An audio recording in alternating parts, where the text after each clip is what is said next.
There we go. Hello, everybody. Welcome back to Mad Lads Live. We have returned once again, this time with episode 5 of One Arm Toji. My god, this thing's moving right along.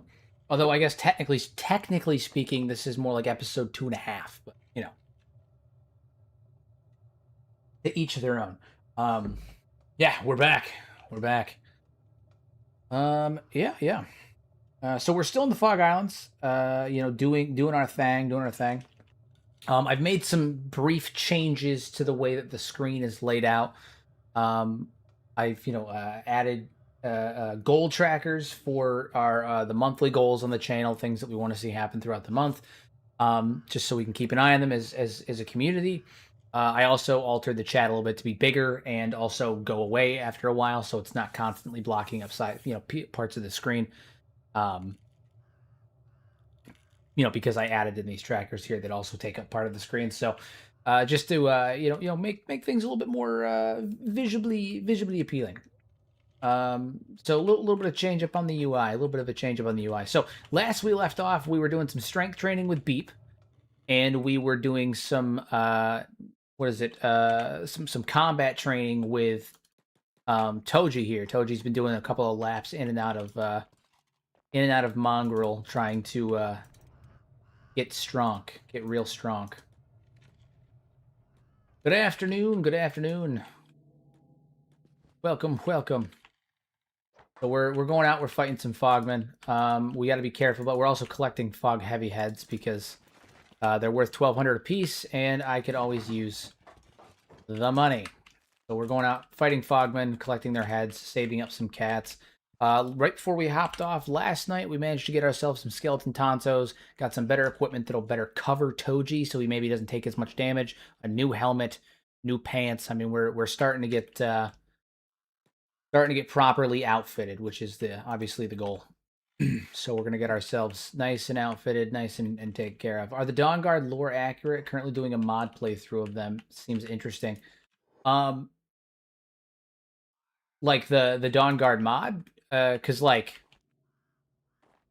mean, yes, but no.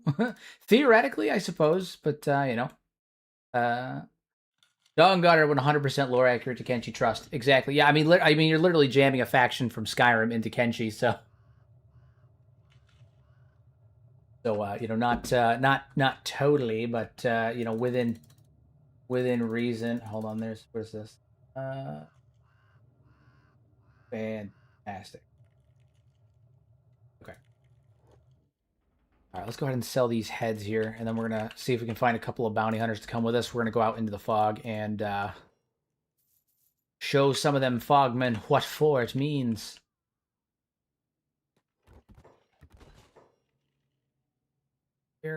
Take me to your leader. Garlic, what's going on? Welcome. There's the leader of the mercy. All right, you're gonna come with me. You're gonna come with me for 2 whole days. Although I think some of them are still recovering from. Yeah, a lot of them are still recovering from the last time we went out in the fog. So this is probably gonna be the last time these guys come out. I don't imagine they're gonna survive much longer. Beef's got to continue his laps. He's doing laps. We're doing laps.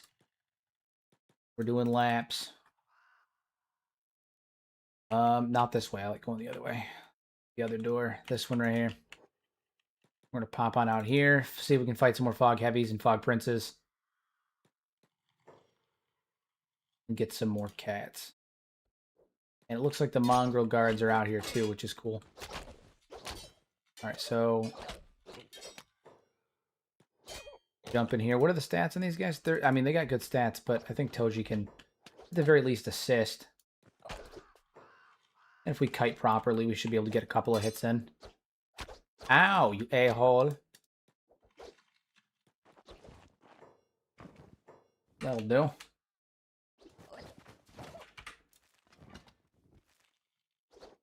On these heavies. Oh shit, Praetorian. Making all that money right off the bat. At 9,600 for Praetorian row. I will take it. By God, I will take it.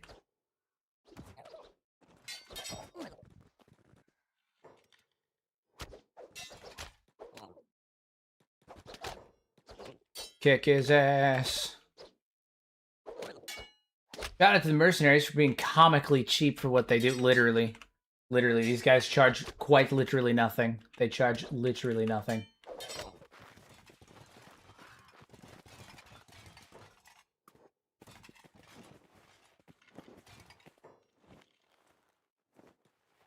Here. Grab that row.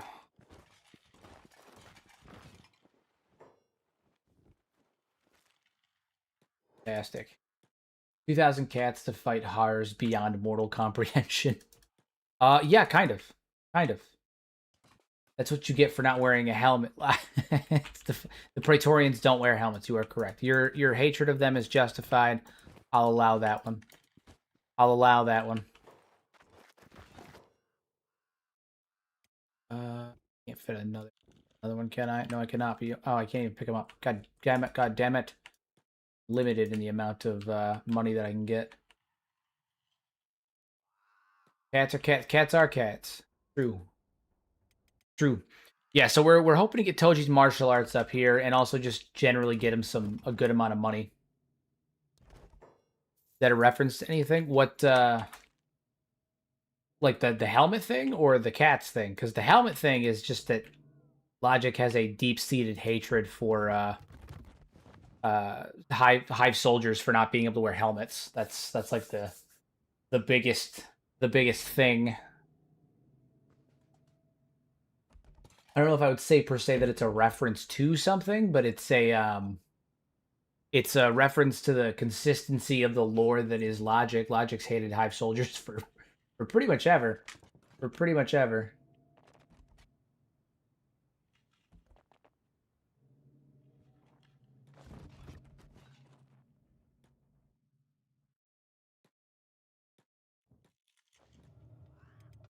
Several months of just pure, unadulterated, unfettered racism against the hive soldiers.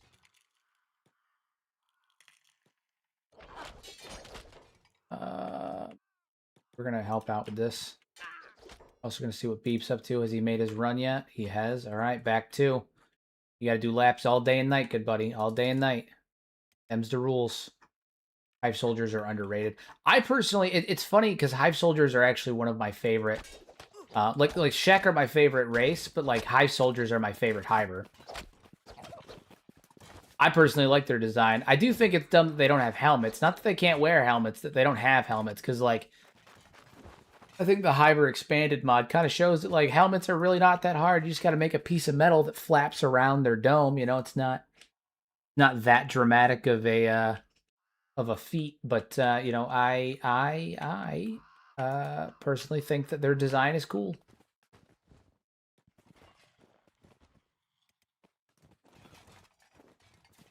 We're making slow progress on building up our martial arts, but it is getting there. It is getting there.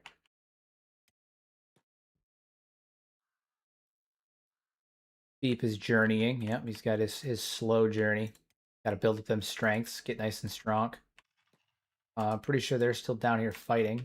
Pretty sure it's not going well for them either. Who is, strange question, I wonder what they taste like. Probably not great. Probably not great, considering they have like a weird, like, holy shit, that is a lot of fog heavies. That is a lot of princes, too. And a Praetoria, that is gnarly. Who are they eating? One of the mongrel guards. Ooh, no. And that's one of my mercenaries, isn't it? Yeah, it is. Yeah, it is. That is a lot of fog heavies.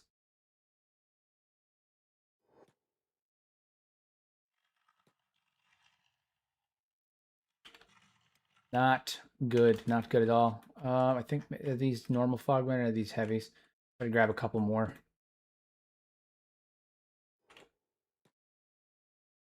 Terrible. Simply terrible. That's a heavy. Dying, too.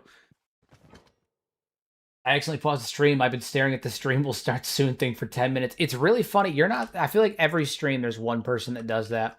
Every stream I get one person that's like, I've been sitting at the intro screen for like 10 minutes or like 20 minutes.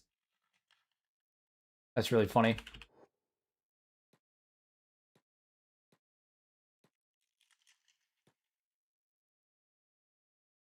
All right. Well, so there's a bunch of guys getting eaten over there, and I'm assuming there's a bunch more getting eaten over here, or they were getting eaten over here. Not good. Not good. Not good. Not good. Dragon, what's going on? Welcome. Welcome.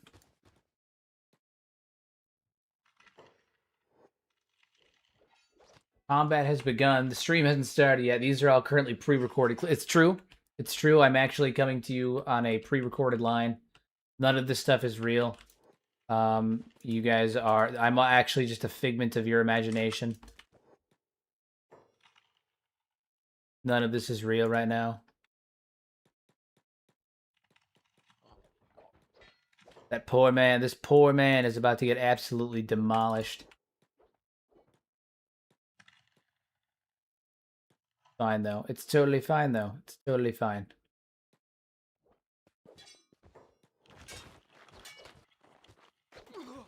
Oh, shit. Toji, run. Run, Toji. My man's getting battered like a fish stick.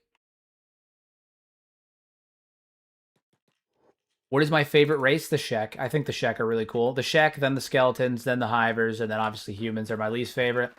I just find the humans boring. You know, it's like playing a human in D&D. It can be done, it's cool, but it's it's boring. And then of the humans, I don't like Scorchlanders as much because they are like super short and thin, so they kind of look like hobbits to me, and I'm just not a huge hobbit guy. I don't really like playing hobbit characters. But if I had to break down by sub race, I think I like the Hive Princes the least of everybody. Like if I could break it down by sub race, I would say Shek, then Skeletons, and then Hivers, but specifically Hiver Soldiers, then Greenlanders, then Hiver Drones, then Scorchlanders, and then Hiver Princes. Correct. Hivers, humans are my least favorite race, and I am in fact playing a human. That is correct. I'm also playing a human IRL too. That is also correct. Yes.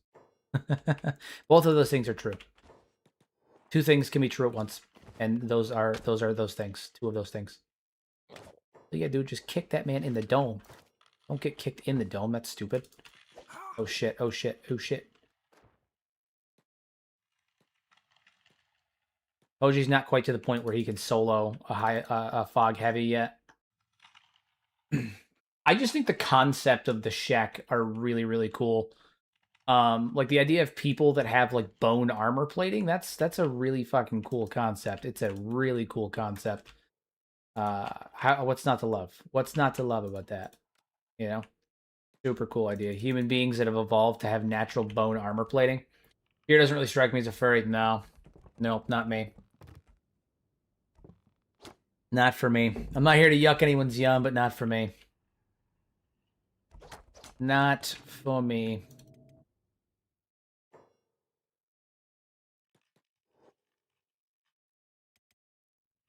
All right. If only I could get the Fogmen inside. If I could fight them indoors, I'd have a hell of a lot better chance. I have 32 indoors. But what are you going to do, you know? Please be careful. We don't want the Mafia series start again here, if you remember. Oh, I remember, and I'm going to try and avoid it as well as I can. That's why Beep is currently training his little ass off. Why he's currently training his ass off. We're doing laps inside to build up his strength. Although Beep is a non-combatant in this playthrough, so the main goal is that we're going to have to get out of the fog. But once that has been achieved, we should be okay. Should be okay.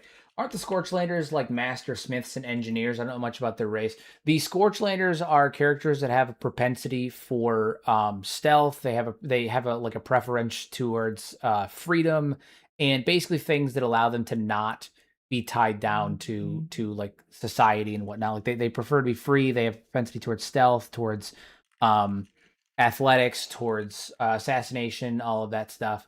And they do tend to be really good at being smiths. Yeah. Quick question. What weapons are you using as a martial artist? I am using the reverse grip Tontos. And because I only have one arm, I only use the one. So I have one reverse gripped Tonto. And I use that as a martial artist. It's from the dual knives mod that lets you add dual knives in so they get put up in your thing here. They decrease your melee attack by 50, so basically melee's not there, but increases your attack damage, your assassination, and gives you a martial arts bonus. So I'm using a reverse gripped knife, which I think is a pretty fire motif, to be honest with you. Pretty fire idea. Toji despises fighting like a normal human being. It's true. It's true.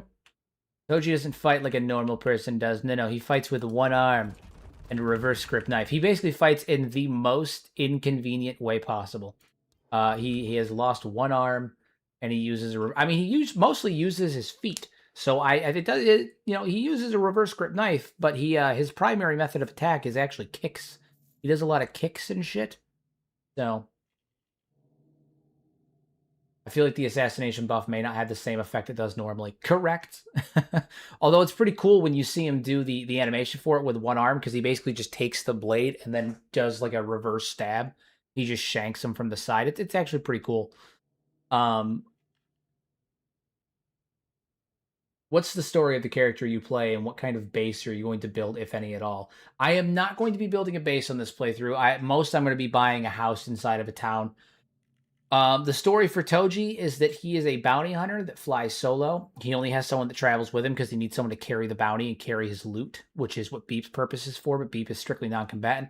His story is that when he was a child or a young man growing up in the United Cities, he had his left arm chopped off by a noble after he was caught stealing bread. His arm was chopped off publicly by a noble. And after that moment, he decided, that he realized the way the world works, that the strong will always be crushed by the weak on Kenshi. And so the only answer to that is to get strong, obviously. And so he set out to become a bounty hunter and prove his own strength. And he decided that he was going to not replace his arm as almost like a symbolic representation of his commitment to become strong, like on his own, without the help of anyone else. It is a consistent reminder of the ideals and the lesson that he was forced to learn at a young age. Now he is a solo, one-armed martial artist trying to become an expert bounty hunter, a well-known, famous bounty hunter.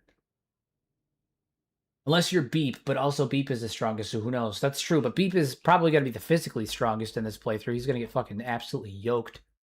Absolutely yoked. Because he's only carrying stuff. That's what he does. He doesn't fight or anything. He's just carrying, so... Like, I've had him doing laps and stuff to build up his strength. He used to be over encumbered, and now he's just heavy right now. He's gonna get yoked. It's gonna be a good time. We're gonna have to work on his athletics too, but that's a later thing. We need to find more mercenaries to go out into the fog with, or at least a Leviathan hunter. Usually there's at least one in these towns, but I don't think I've seen a single one, which does not bode well for us. See if I can get a strong character to come with me. Somebody strong to come with. Somebody strong, because we're not going to be able to. I can get here, and I could probably get out of the fog without an issue. To be honest with you, like Toji's pretty quick. Beep is not quick enough yet, which is why we need to build up his athletics and his strength so he can be a bit faster, a bit more resilient, so we can get out of the fog and go back to training. Soon he'll be able to jog at 16 tons of ore and stuff to his ass. It's true. It's true. Soon he'll be able to jog at a pace that no man has ever seen before. He'll be able to run fast as lightning, okay? Fast as lightning. With all of the ore jammed directly within his poop chute. Allegedly, according to Frostpunk. Unfortunately for me, I don't think there's any other mercenaries in the town, which is really unfortunate. Really unfortunate. Okay, well, there you go. Keep him on dodge. Yeah, he's still building up that strength. How's his stats moving anyway? What's his rate of increase? Rate of increase. Not bad. He's actually, I think he's gaining like a level every other lap. So, one full rotation, he goes all the way over there and back one time and he gains a level, which is not a bad speed. Not a bad speed. Could be better, could be worse. All right, let's head on out.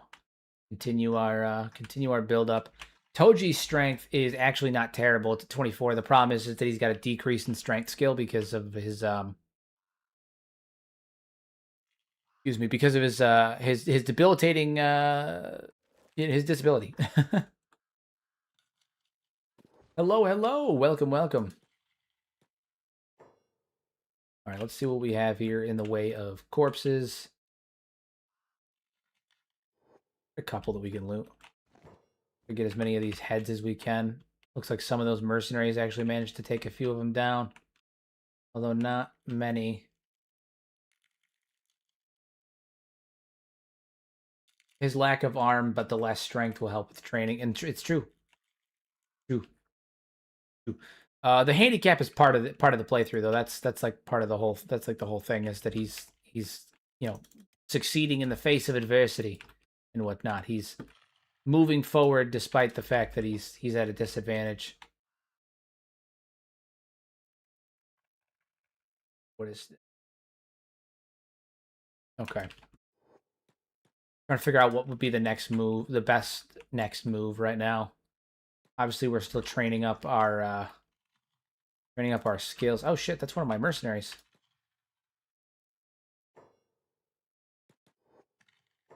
Kick his ass. We'll probably take one of them. No big deal. Let's go. Let's go. Get kicked. All right. All right, we're doing okay damage. Dodge. That's good. Nice. That was a close one. Hello. Hey, Hero. First time being here for the live. Love your videos and shorts. Thank you for popping in. Sincerely, I appreciate it. I'm glad you're enjoying the content. I've got a lot more coming in. Oh, thank you for the follow, too. Much appreciated.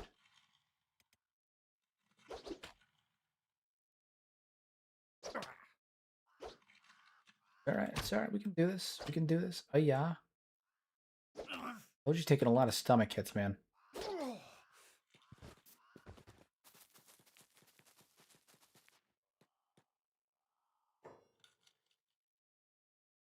I've also got ×5 attack modifier on, so like this is even like a one-on-one like a 1-on-2 fight becomes debilitating. Oh shit.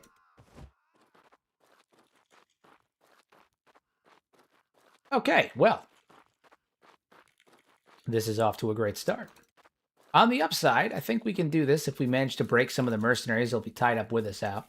This is a test. This is a test of will.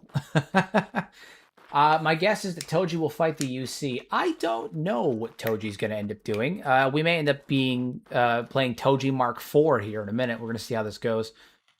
Oh man, you may be wondering how I got here.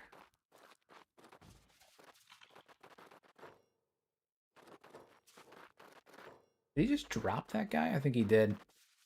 Ew, this is no bueno. Oh, okay. All right. We're fleeing. I think this may work out. All right, we may get dropped. If we get dropped, we should be able to get up. If we can get up, we can heal ourselves. Although this guy's going to get knocked the fuck out in a second.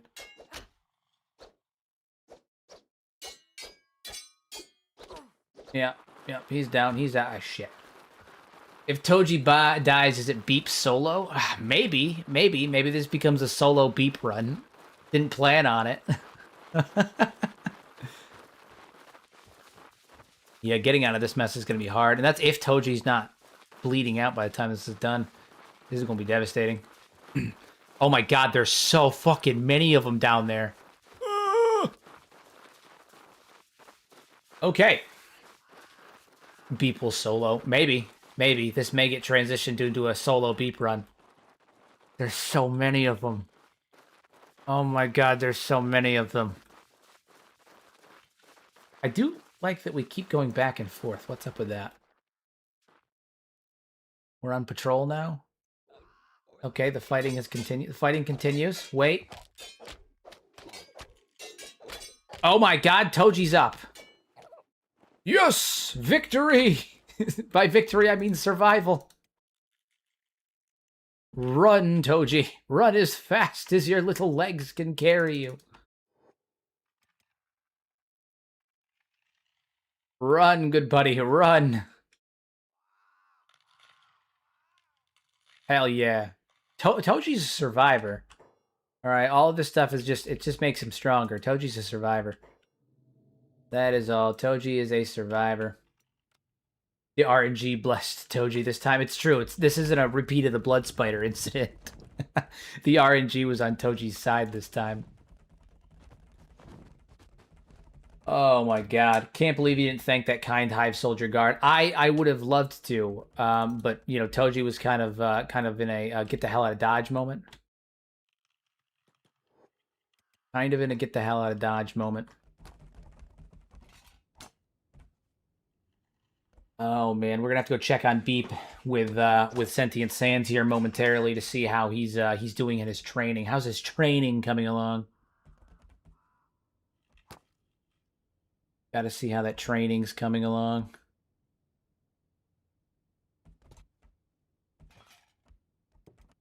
But while we're letting Toji recover, we will continue our laps. Beep's got to make them gains, you know. Gains are important, all right? Gains are important. Oh, no one-armed Beep run. I know. Those big structures across the map that we couldn't interact with in Kenshi are going to be the same game. Are going to be a game changer in Kenshi 2 with a new engine. It's going to be awesome to explore. What do you think? Define big structures. Like, which ones do you mean? Which ones are you referring to specifically? I wonder how to edit /racist name so I can add it to my mod. That is a good question. That is a good question. That is a good question. I think if you do it just like that, they'll refer to you as that. Like they do it with flat skin all the time. I want to go kiss Stobe's corpse. Who doesn't want to kiss Stobe's corpse? The man was a hero. He was a legend. He was an absolute legend.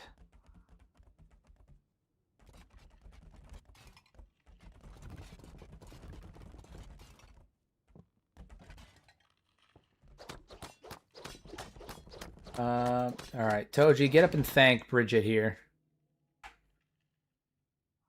I appreciate you and you and your team coming to save me in the fog. Almost got chomped pretty bad in there.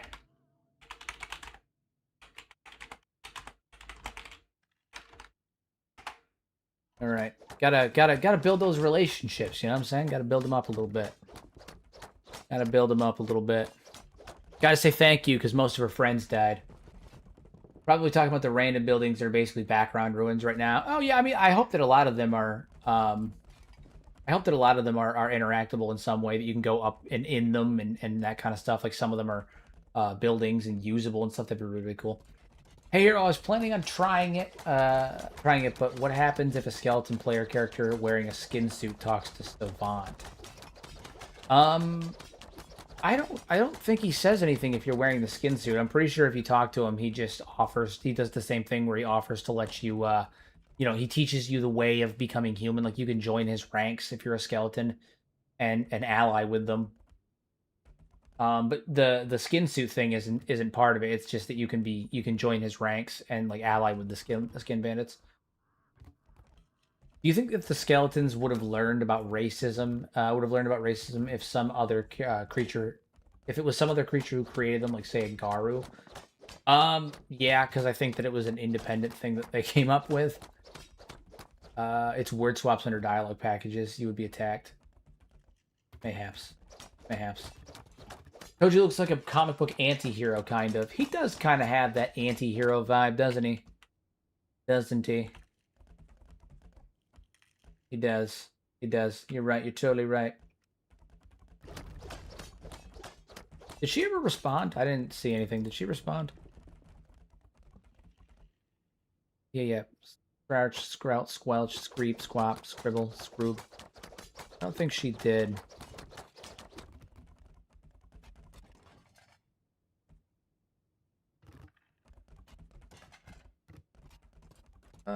Yeah, I don't think she did, but I'm too busy seeing all the hold on, I gotta use the menu from the dialogue library.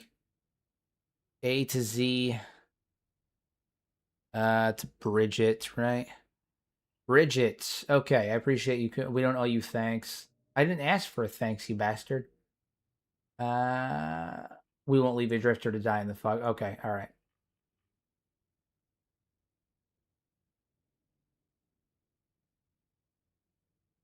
Nice. Okay, well, she's appreciative of it. She's appreciative of it. Either way, thank you. Sorry about your buddies, though. Most of them got eaten alive. Gotta let them know, you know. For example, the Floodlands pre-apocalyptic structures in Kenshi 2 could have interiors. Who knows? Well, I mean, Kenshi 2 is taking place. I'm using the default one, the default AI. Kenshi 2 takes place at the end of the Second Empire, so a lot of the Floodland structures are still going to be absolutely decimated. In fact, the Floodland structures will largely be underwater.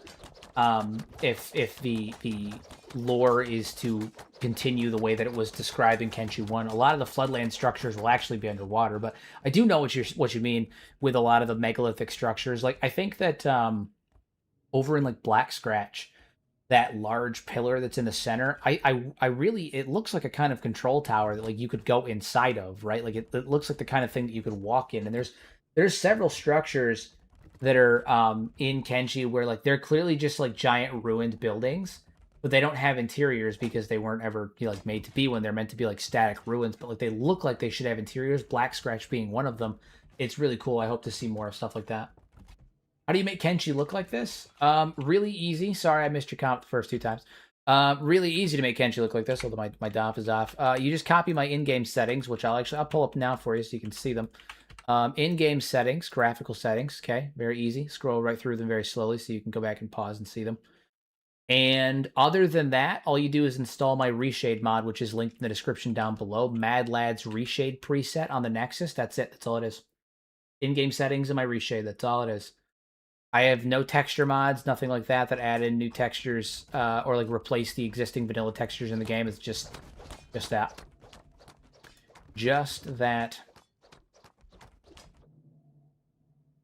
The tower in Black Scratch was a farmer's watchtower where it's where Kenshi herdsmen would go to overwatch the Garu herds grazing in the Kenshi grasses. Indeed, a lot of Kenshi on there.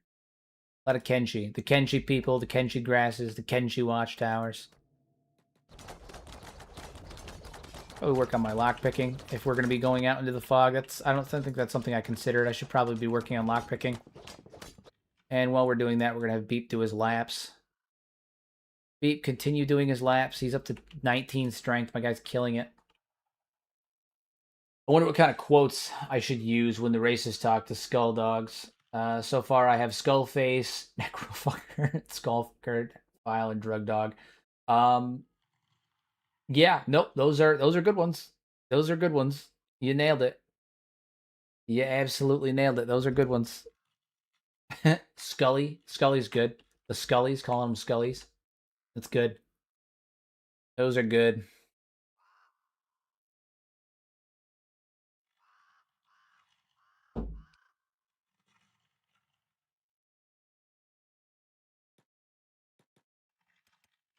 Yeah, we got to get lockpicking trained up. Do you like any games besides Kenshi? I changed every skeleton races line to be Clanker. That's so funny.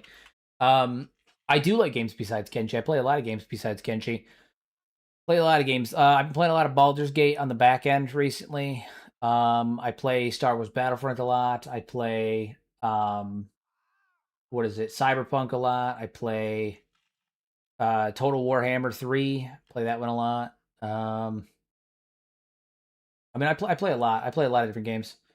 It's hard to say. I have like 120 games on my Steam list, so I play a fair number. Going Medieval, always good with Going Medieval. What else? Hogwarts Legacy, good fan of Hogwarts Legacy. Love those. I like RPGs, RTSs. XCOM, love XCOM. Good XCOM fan. What else? What else? Oh, I like some survival games like Pal World, RuneScape Dragon Wilds. I've been enjoying that. So I have a lot of games that I play.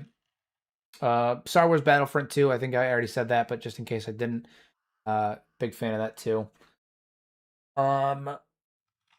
Yeah, I mean, I play a lot of Fallout, Skyrim, the usuals. Like, I have a lot of games that I enjoy. So he has a series on the channel. I don't know when he will finish it. Yeah, I have a Baldur's Gate 3 playthrough that I do on the channel with a drunken orc. It's kind of what I do in between. It's my palate cleanser series. So in between series, whenever I'm doing like a Kenshi series, in between that, or if I need a breakup, I'll do like an episode of the Baldur's Gate run. It's a palate cleanser. I use it as a palate cleanser in between series. Otherwise, I jump from one series to the next, and that kind of gets a little a little tough sometimes, going straight from Kenshi back to Kenshi back to Kenshi. Sometimes it's good to break it up with like, maybe an episode of Baldur's Gate, and or maybe I'll do like a build stream and stuff like that. So I use it as a palate cleanser. But I do have a Baldur's Gate 3 series that I'm doing right now. Um, you seem like a guy who plays Pathfinder games. Yes. No, I mean, nah, not really. Not really. Not per se. You play RimWorld? I like the idea of RimWorld. I hate the art style. I really hate the art style. It's just not. It's not really for me. It's very Newgroundsy. It's just not for me. I'm not a fan of the art style, unfortunately. I think everything about it is fantastic. I just don't like the art style. So, you know. Last week I posted a Reddit picture that posted a picture on Reddit of the little shrine that appears in the game's title screen. You can also find one in the Gray Desert. Do you know anything about that shrine? Not particularly. You can also find one in Black Scratch. Fun fact on the you can find one in Black Scratch on the big tower that I was talking about up on the center. I'm not totally sure what they are, to be honest. They're kind of like scattered throughout, and this has been a question that people have asked me a few times. It's hard to tell if is it a shrine, is it a vault, is it a door, like is it some kind of control mechanism? Like there's a lot of different things it could be, but I have genuinely no idea what it is. It could also just be one of those things that Chris had gotten during early development, where it was an asset that maybe like he had bought from someone else and used. There's a couple of those, so you know. RimWorld is such a fun little gem of a game. Oh, I have no doubt that it's fun. Like I'm not in any way knocking on it. Like I think it's a really good game that a lot of people enjoy. I'm just not huge on the art style for it, and that's style is one of the things that I do take into account when I'm playing. It's the same reason that like I don't play Dwarf Fortress because um like I think Dwarf Fortress is an absolute it was a revolutionary game. It's a phenomenal game. Absolutely phenomenal game. I don't really like the art style. I can't get into it because of the art style. I can't do it. Um, it's purely just it's the art style thing. It has nothing to do with the quality of the game and everything to do with the fact that I'm just really specific about the art styles that I like. So Kenshi for a long time wasn't really in the art style that I liked. It took a lot of it took upgrading my PC a few times and a lot of tweaking with the graphics and then making my own reshade and all that stuff before I was like, wow, I think it looks really good now. But the first time I played Kenshi was on a really outdated computer, very outdated, like terrible. And the first time I jumped in, I was like, this looks like what the terrain looks like in old school, like really in like Google Maps Flight Simulator is what it looked like when I first jumped in. That's what I thought the terrain looked like. It was very low resolution, very like just wavy, poly-esque. Like not, it just wasn't good. It wasn't good. Very bad textures, the whole nine. Lighting was pretty much non-existent. Shadows and lighting were non-existent, and it was a byproduct of my computer, not the game. But like I remember the first time I hopped in Kenshi, I was like, this game looks like shit. And now, obviously, I don't think that. Now I think it's wonderful, but wonder if Hero will ever play Fallout 1 and 2. I've played Fallout 1 and 2, just not on stream, but I've played it. I do enjoy them. I prefer Fallout 3 and 4 more, and New Vegas, but I have played them. I think they're fun. I like a lot of the references, like the referential humor and stuff that was in the original Fallout games. That was really fun. Like finding the TARDIS for the first time and seeing that's always cool. Canonically, fun fact: Doctor Who is in the Fallout universe. Do you have any mods that you made for the game? Just wondering. Not currently. I'm working on a follower mod. I have my reshade mod that's publicly available in the Nexus, but I don't know if I count that one. I've played Morrowind too. I have my reshade mod that is available in the Nexus, but um, other than that, I don't have anything that's out publicly right now. I am, however, working on a follower mod that's going to act as like a historian. His name is Gearlock. I've been working on him on stream. He is going to be a skeleton character that goes around and kind of delivers organically bits of the lore and stuff for Kenshi to the players. In a way that's not the way other skeletons do, where they're like, "Hey, I don't I don't I'm gonna lie about everything, and I'm gonna pretend that this isn't true, or I'm gonna be very vague." Like, he's a little bit more open and honest about the history of the world. Hey, I just want to say I frequently don't agree with your theory videos, but I really enjoy them and upvote them. Even if I don't agree, they make me think. Good. That's all I want. That's all that I want. You don't have to agree with them. You don't have to like them. That's fine. My theory videos are not meant to always necessarily bring you to my side. My theory videos are, the main intention behind them is to encourage discussion. It's to encourage people to think about it and like engage in conversation and discuss the lore and theorize and all that stuff. That's all. So I appreciate it. I appreciate it. They are meant to bring open-minded people together to discuss and theorize about the lore in a civil discussion using in-game, dialogue, in-game resources, proof, and create a picture of the lore for Kenshi that we can all appreciate, whether we agree with it or not. So that's always the main point of them. Bit of critical thinking. What is it? Would he interact with NPCs or not? Yeah, no, he's going to. He's going to have special dialogue with Io. He's going to have dialogue with several other skeletons like Burn and stuff like that. So I do plan on giving him some unique dialogue, maybe something with Catlon even, who knows? Elder. So yes, I do plan on having him have unique dialogue with skeletons. I'm going to have a unique little quirk with him where if you have him in your party and you talk to Io, it results in the machinist turning hostile towards you because Io is trying to actively cover up the skeleton's history, and Gearlock doesn't engage with it. So if you go up and talk to Io with Gearlock in your party, it results in Io and the machinist turning hostile. He's wanted by the machinists. I played Fallout 4 for 1.5 thousand hours. Why did I say it like that? For 1,500 hours. I know it's not the best Fallout. I mean, it's not the best Fallout, but it's good. It's got good things and it's got bad things. It does have the best gameplay. I would agree. I think that it has some of the best gameplay. The writing was subpar for sure. Obviously graphically it's better, but that's just by nature of things evolving. But it was the least impactful in terms of writing. The story was subpar for sure. The characters were not very interesting, and it had almost no side quests or like interesting. It had almost no side quests comparatively to earlier Bethesda titles. But I do think that it is a very good Fallout. I think it's a good Fallout game, although in its current state it's not, because Bethesda kind of fucking ruined it. But with their ridiculous updates. But anyway, isn't Elder the guy who lies about Stobe? Yes. Fun fact: Fallout 4, the settlement system was actually inspired and added in as a result of a mod that was for Skyrim. It was the result of not Skyrim, sorry, Fallout New Vegas.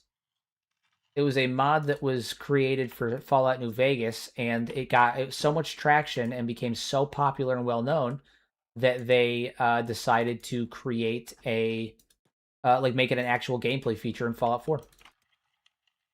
So, Fallout 4 played a bit more like a sandbox RPG more than a Fallout game. Nothing wrong with that, but it was lackluster. No, I agree. I definitely like it. I think for me, New Vegas and Fallout 3 were obviously the best.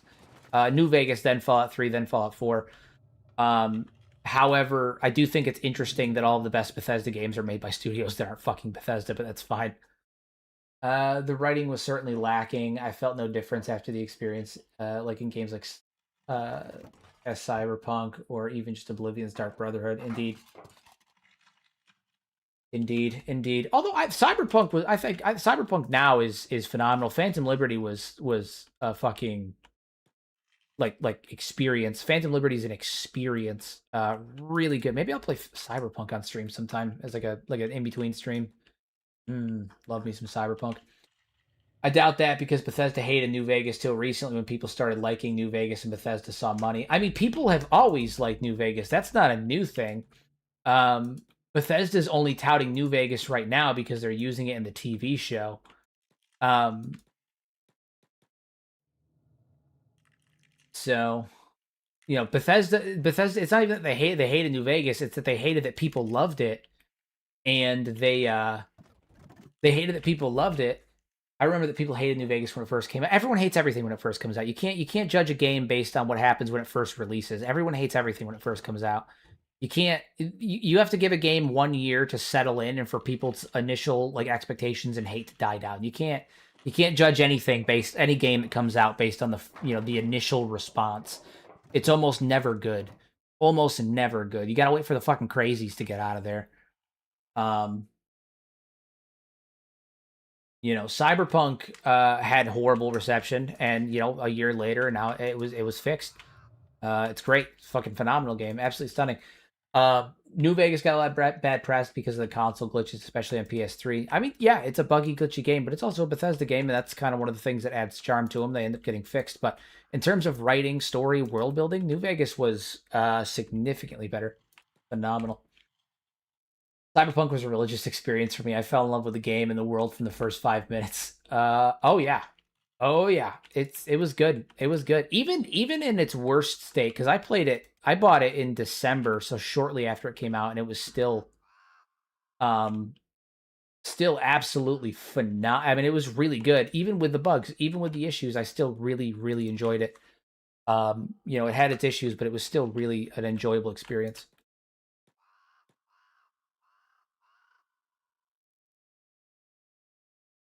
Can I ask your thoughts on Dead Cat?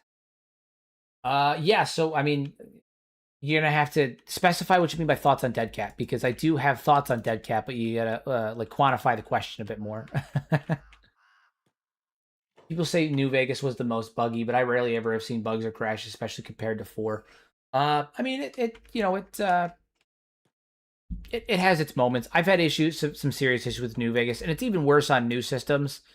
Like getting New Vegas to run on a like a modern computer or a semi modern computer is kind of a bitch. Just because it's kind of out of date and it doesn't run very well. But you know, Cyberpunk deserved the bad rep to start with. Absolutely, absolutely, it was an abysmal, absolute wreck. There's no reason that a game like that should have ever been released. Absolutely horrid, absolutely horrible. It's one of the few times where I'm like, no, this is completely unacceptable. However, they fixed it. It's they fixed it and it looks well. They were transparent, open, honest. They fixed it. They didn't make excuses. They didn't blame anybody. They were just like, "Hey, we fucked up. We're gonna make it right," and they did. And they did.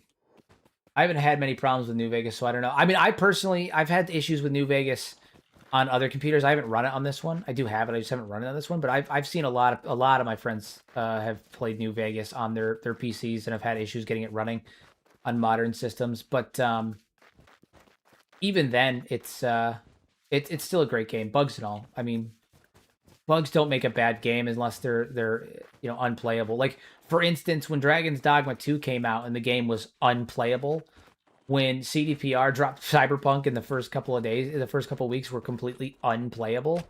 That's an unacceptable experience. But just having a couple of bugs, like something that really bothers me, and this happens in Kenshi a lot, is people will see bugs and they'll be like, "Oh, this game has bugs. It's a buggy mess. The developers didn't finish it. It's an unfinished product. It's bad." Like you can't don't you can't it's okay to release a game and expect it to run well. That you should expect it to run well. You should expect it to be playable, to run well. You can't expect it to be 100% bug free.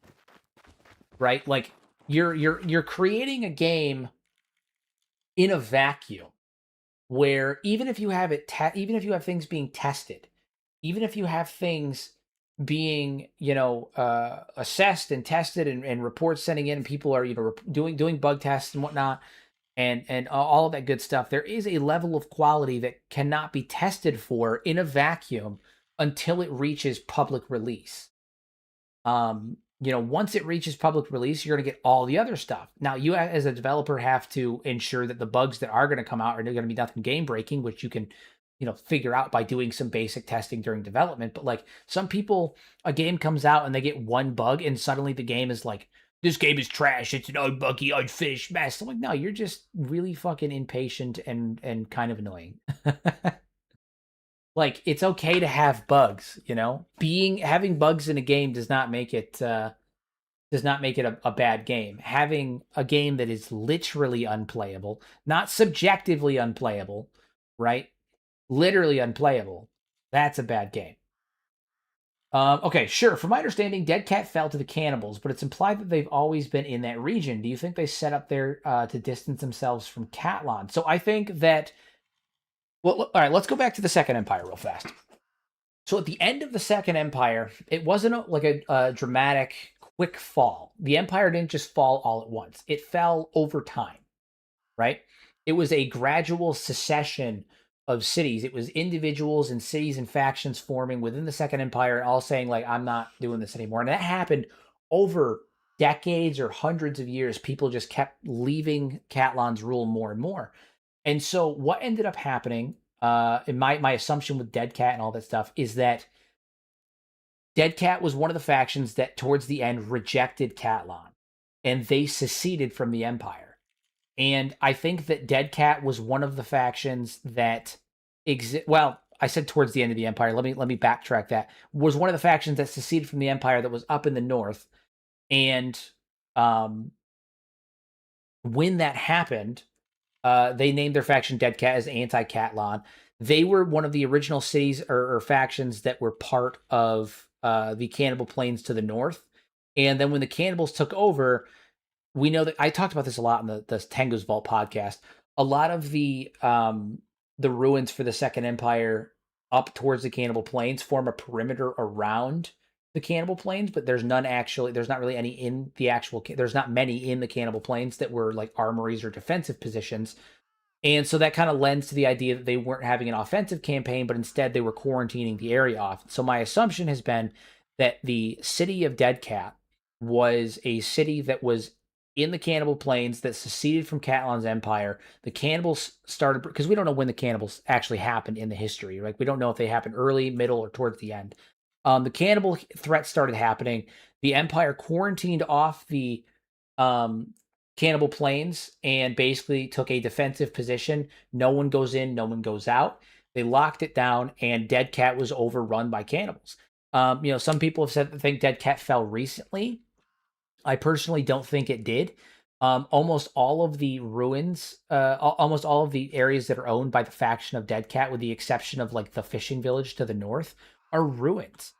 They're areas that were previously owned by the Dead Cat faction, but not anymore. I think that the idea of the Dead Cat faction is that they were a group that had opposed Catlan, but now they have been reduced over 1,000 years to the fishing village and a few like small areas. But I think that Dead Cat as a city that is now the cannibal capital was the city where the cannibals like first emerged, where that whole issue with the cannibals really first started.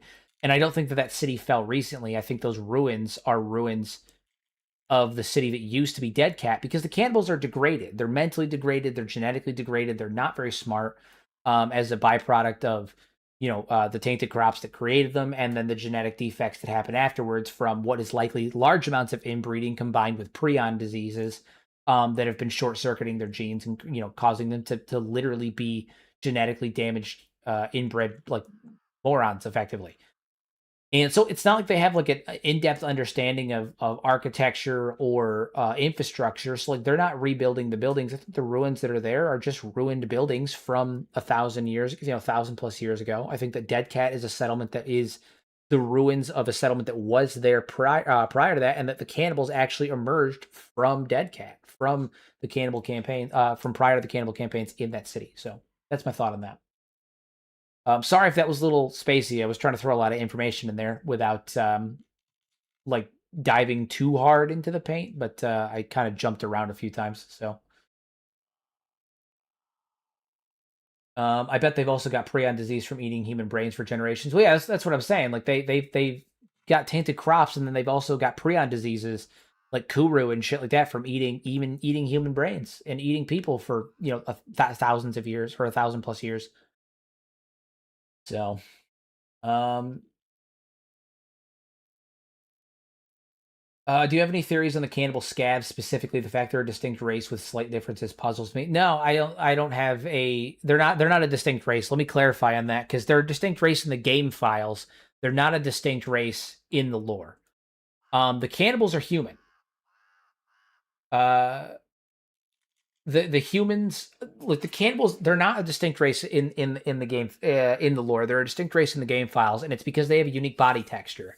They have unique body mesh. They have a unique way that their bodies are arranged and whatnot. If they made them Greenlanders and gave them a unique face paint, then you'd be able to make a character that resembles a cannibal. And the problem is that cannibals are genetically damaged, right? That's why they have hunched over gamer back. That's why they have massive hands and distended stomachs and jutted forward necks and all that stuff. That's why they look the way they look, because they have genetic damage. They are inbred, genetically damaged monstrosities. They are not their own race. They're damaged on a genetic level. And so in order to code them into the game to have that unique bodies type that is not replicable with other races, they had to give them their own unique race in the game files. And the cannibal scabs are tiny little pygmy cannibals, and so they had to give them their own They had to give them their own race in the game files, so they could give them their own body type that is not replicable by the player, because the player can't play as a cannibal. So they're not a unique race in the game. They are human. They are Greenlander human. They are just a unique race in the game files. They're not a unique race in the lore. They're human. They're just genetically damaged human. They're inbred, genetically damaged, disease-riddled humans that have been getting progressively worse for thousands of years, for 1,000+ years. How do the cannibals support the population they do? Is it from eating random passerbyers, or does it imply they eat each other? Both. They eat random passerbyers. They eat each other. They also probably reproduce like rabbits. I have no doubt in my mind that they're like literal rabbits. They reproduce like crazy. And they probably eat each other. It's also implied that they have multiple tribes. When you look at things like the Meat Lord versus the Cannibal Grand Wizard, they have separate tribes, so I'm sure there's some level of fight between the tribes of cannibals as well. But yeah, no, it's implied they eat each other as well as passerbys. For some reason, I'm always reminded of the Falmer in Skyrim. I think it's a fair comparison. I think it's a fair comparison. Togi should hunt down some cannibals. I do think Togi's going to spend some time working with the cannibal hunters. Is he leveling his martial arts when he does this, or is he just flailing at nothing? Because if he's not hitting them, I wonder if it's going to do anything. Hold on. Martial arts. Jesus Christ, his martial arts is abysmal right now. Yeah, it only levels when he hits them, so he's just wasting his fucking time right now. All right, Toji, head back to town. What are you doing, you fucking buff, man? Head back to town.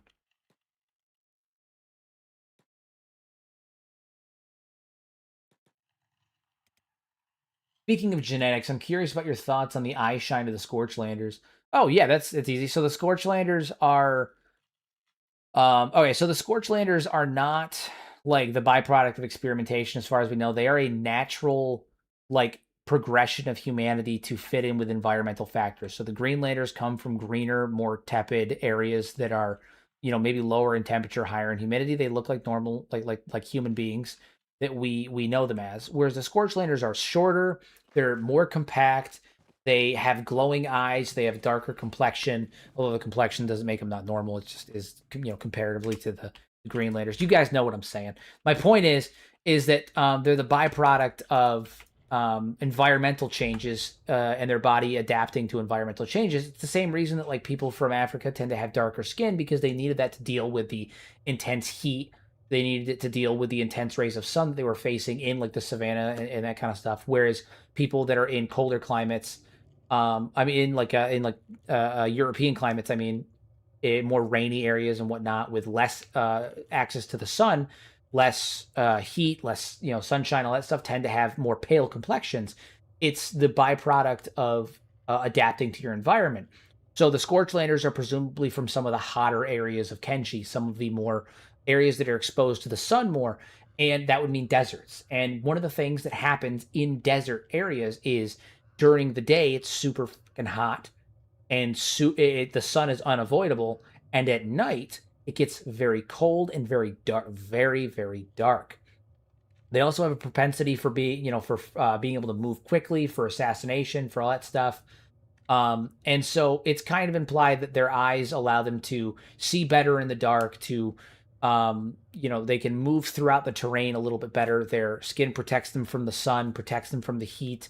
They're better suited for desert terrains. They're lower to the ground. Um, they're able to hide. They're better suited for espionage, for hiding in the sands and that kind of stuff. Like it's an environmental change. The reason why their eyes are glowing is presumably because they have better vision. They have better vision that is useful in the dark, which behooves them for assassinations. It behooves them for stealth. Behooves them for all that stuff, for seeing predators long distance in the dunes when they're traveling in the desert at night. That kind of stuff. Very very helpful, especially when you have to look at things like skimmers that are hiding in the sands of Kenshi in the deserts. They're going to want to be able to spot those, so they have to have good eyesight. It's integral to part of evolution. Do we know the name of the planet Kenshi orbits, or what kind of planet it is? Like, is it a gas giant or terrestrial? What do you have? So we don't know the name. I can tell you that it is not a gas giant. It is a planet that does have land mass on it, and we don't know much beyond that. We don't know much about the planet that it orbits beyond the fact that I can tell you it's not a gas giant. I'll get to that in a minute. Not a gas giant, and it does have some kind of landmass to it. The reason why we know that it is not a gas giant is because, this is an interesting one. I've talked about this a few times. Fun fact about the planet that Kenshi orbits: it is not Mars. I need to specify, I am not saying that it is not Mars. What I am going to say is that the texture, the globe, the actual file, the image that is wrapped around that sphere, because it's not a flat texture that's in the sky, right? Like, it's not connected to the skybox. It's an actual orb that has a texture, are real life photographs taken by probes, I think by one of the probes of Mars, that were recolored and given like they were edited and given color and whatnot. But they are actual photographs of Mars. That is an actual real life photograph of Mars on that planet. That was taken from a satellite, or one of the drones that were shot over Mars or anything like that. But that is an actual map of Mars that was created. So, and Chris used it as the template for the planet that Kenshi orbits. He just changed the color on it. So he added some new colors, like purples and reds and greens and stuff. Added some color and whatnot. But we know we figured it out because there's actually a spot. Shadan actually brought it up recently in the official Discord. There's a part of the map on the planet that Kenshi orbits where the craters, the actual formation of the craters it was compared to a photo of Mars that was taken by NASA, and it's literally the same. It's the same. They're the exact same. The only difference is that there was a filter put over it. Colors were put over it. Yeah, it's literally Mars. Literally Mars. Very cool.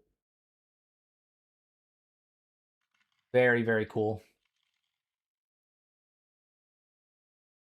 What hooks you into games? I know for certain lore is part of it. It's lore, art, mechanics. I mean, those are usually the three things: lore, art, and mechanics.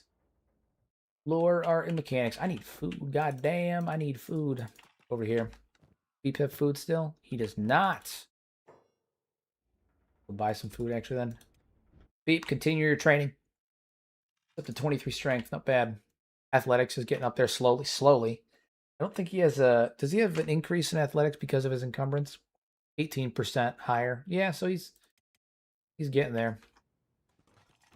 He is getting there. All right, we need some food. Stunning. Right. Alternate universe, perhaps. Well, we know that Earth and stuff is not in the Kenshi universe, or at least it wasn't last time Chris did an AMA and he talked about it. He said that Earth was not present in the Kenshi timeline, or not part of the Kenshi story, Kenshi timeline. So, and while that may have changed, as far as we know right now, that still stands. So, I mean, maybe, but I don't know. I don't know. Excuse me. But no, a little fun fact though. That's Mars. It's not Mars, but it's Mars.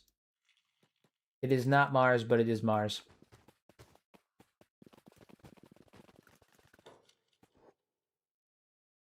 See if we can find a couple more Fogmen to train up on. I should really find a way to get to train my stats more efficiently, because right now this is not the most efficient way of doing things.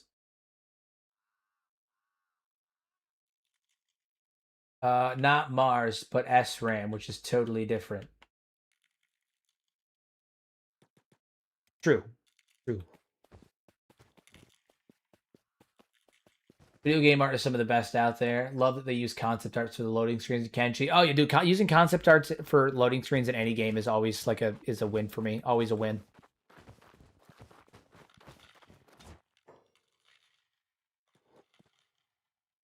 When you rat bastard. Yeah.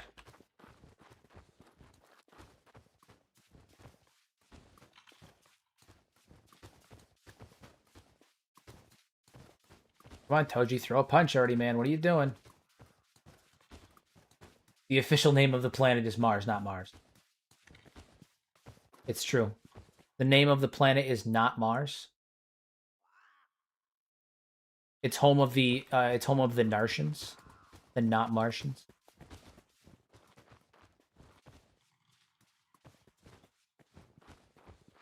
Oh man. Oh man.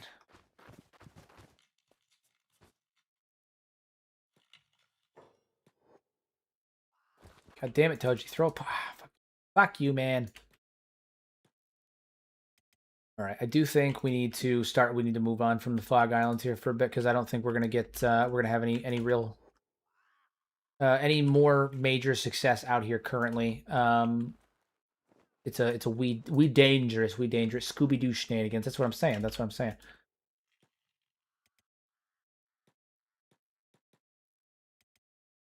He's built up his strength a bit, so let's go sell off that iron. Sell off the iron. Get him a new coat. We do love a new coat. You can drop that body now. You don't need that anymore. Beep's over here running laps with a backpack full of iron. He should be fine to carry my burdens now. He should be fine to carry my burdens.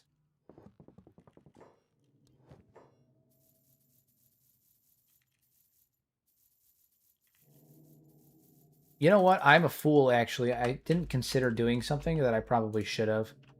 And I think I'm going to do it now. I need to go get myself another Fogman head. Alright, let's go get a Fog Heavy head.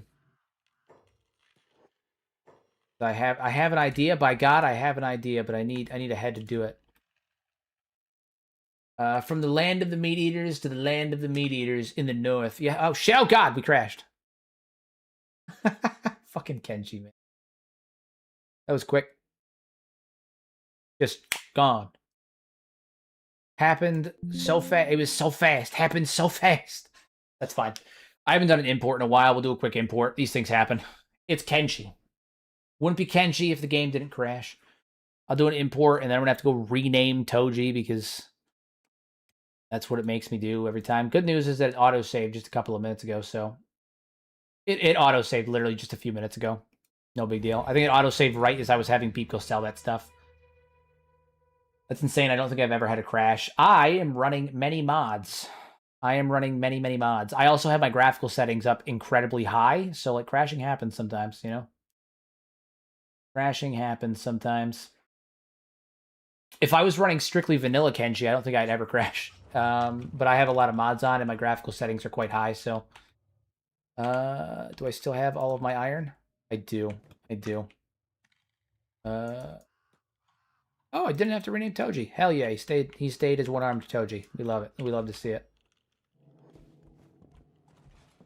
It just works. It's true. It just works. Yeah, crashing happens.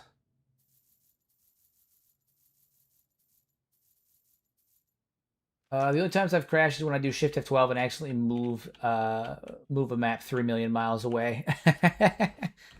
Part of the reason that I end up crashing is because not only am I playing, so when I'm playing Kenshi and I'm not streaming, I don't crash.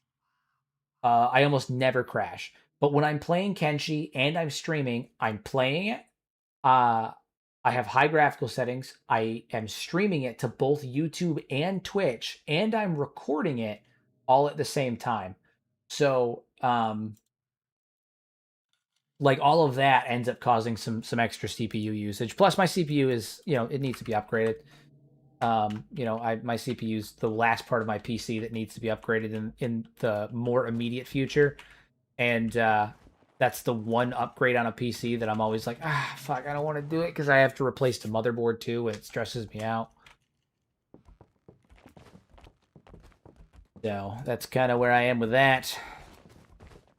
Okay, well, let's continue what I was doing, though. Save it again. Call it. Don't let your CPU burn out for being too old and all that. I know, literally. Hey, Hero, just got here. Do you think the trade ninjas work for Longin? I think that they do to make sure no main faction gains the hub. I don't think that the trade ninjas necessarily work for Longin, and the reason why I don't is because Morn.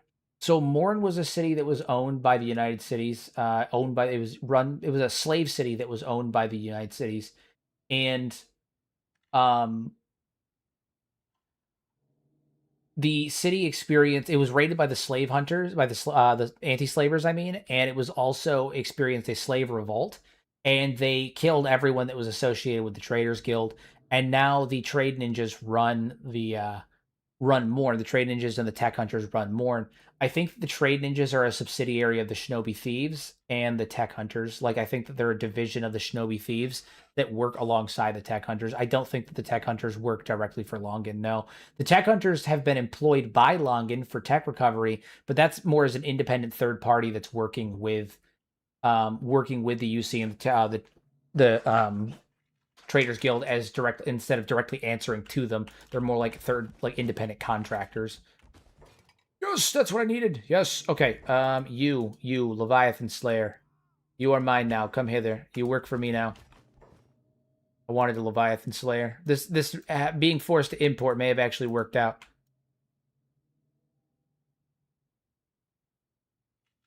Yes, yes. May have worked out because we may have access to additional mercenaries that we can use to go out and get some stuff. Hell yeah. May actually work out in our favor. Mercenaries, hello. Looking to hire some bodyguards. 4,000. I'll make that back in no time at all. Beep, I need to borrow the backpack, good buddy. Gotta borrow the backpack.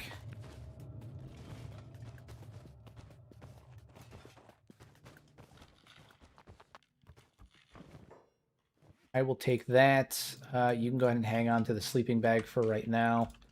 All right, we're off.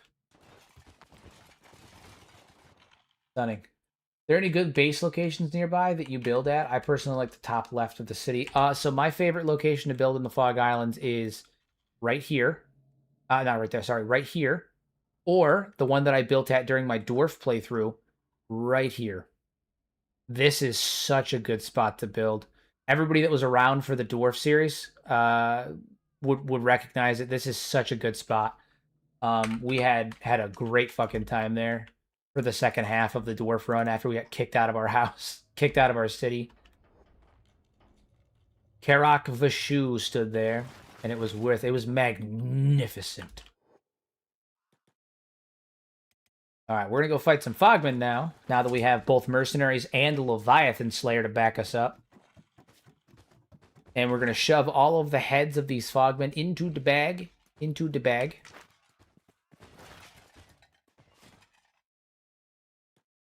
Down out here, yes. Come on, come on, come on, come on. Love it.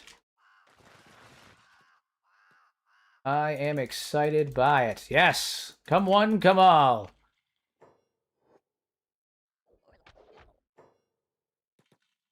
Alright, Toji. Now's the time. Show them what for you mean. There we go. Mod stopped working for me an hour ago. The mod test says the LLM failed, but player 2 is up, and I didn't change anything. Is the mod giving you issues too? I haven't had any issues thus far, no. They did do an update to player 2 recently that I guess has had a couple of bugs in it, so it might be an issue with that. Ah, that chest damage, man. He's constantly taking chest damage. That's really my biggest issue right now. I may end up having to use armor, despite it giving me a negative to martial arts. It may be one of those things where I'll have to end up biting the bullet and using some kind of armor.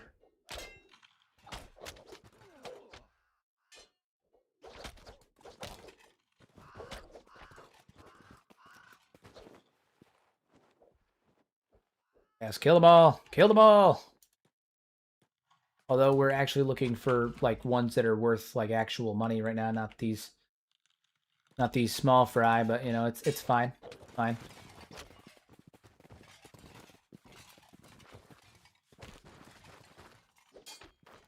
Wait for it. Kick him in the head. We love kick him in the head. No arm for our boy. Is that the challenge arm? Is that the challenge? No no robo arms. Yeah. So specifically his left arm. If my right arm got cut off, Toji would replace it. If his legs got cut off, he would replace them. He will not replace his left arm because it is the symbolic representation of his back, of like the promise that he made to himself in his backstory. So he will not replace his left arm. Yeah. Any other limb gets removed and he'll replace it, but the left arm is permanent. In lore, out of it, like in the character's backstory, out of explanation, it's because one of the things I noticed about Kenshi playthroughs is that oftentimes like they'll start out with like a handicap, right? They'll be like, I'm doing a torso run, right? I'm going to be a caterpillar that has no limbs, and I'm going to beat Kenshi as a torso. But then the first thing they do is they go to the caterpillar their way off to some city, and they get economy legs, and then economy limbs, and then it's basically just a normal playthrough of Kenshi. There's not any real challenge or anything to it long term. They had a challenge for the first episode, and now that challenge is gone, and now they're just playing Kenshi. I wanted something that was going to be more long term, something that was going to impact the character in the playthrough for the entire playthrough. And so he is one-armed Toji. He will not be replacing his arm because he's only got one arm. But then I had to give him an explanation in game as to why he wasn't replacing his arm. For the lore, did it for the lore. All right, we're just diving right on in. What's on down here? What sort of foes are down here? Oh, they're chasing this one particular Fogman down here. We'll join in on the hunt. We'll join the hunt. One-armed Toji, he's here for the hunt. He's going in. He's going in on it. All right, fantastic. Now we play the waiting game.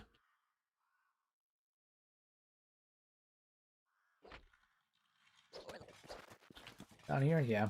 All right, so they should be meeting me down here in just a second.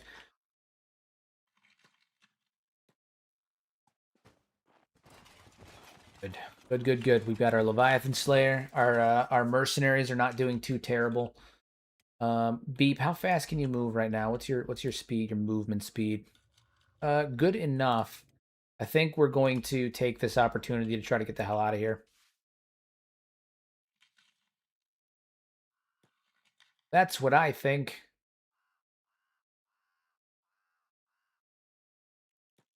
We've got some guards to defend us, so I think we're going to try to get out of the Fog Islands. I was going to try and grab some more heads to sell, but we only had small fry up here. I was hoping for some more heavies, or potentially even a Praetorian that I could lead into combat, but yeah, this is what we got. So we're gonna attempt to get out of here. With Beep, however, that means that we're limited. We can no longer use go to the Holy Nation. Although I guess theoretically I could convince them that Beep is my slave, and it's not far off. He's my toady, but what mod adds the Leviathan Slayer mercs? Oh no, this is just vanilla. Leviathan Slayer mercs are just vanilla. They're just there. They don't spawn everywhere. They have a chance to spawn in places, but they're vanilla. They are vanilla. The ones who protect. That is they. All right, let's get the hell out of here. We are going to probably run straight south. I feel like that's probably the smartest option. Going for a robo beep at all. We might end up giving him scout legs and whatnot, like just for the sake of keeping him, like getting him to run around, because he's non-combatant. He's not involved in combat at all. He's purely block, hold, passive. He doesn't fight at all. Yeah, I think Toji's got. We got to get something to give him better. Like to give him better chest defense. He's just. It's not working right now. What he's got going on is simply not working. There's so many.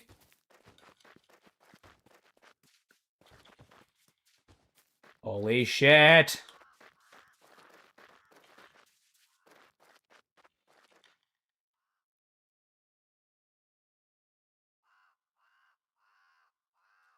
Oh my god. Guys, move. What are you doing? What are you doing? Oh my god. Oh my god. Oh my god. Oh my god, oh my god, oh my god. I thought we were ready to flee. I don't think we're ready to flee. Move. Run. Run.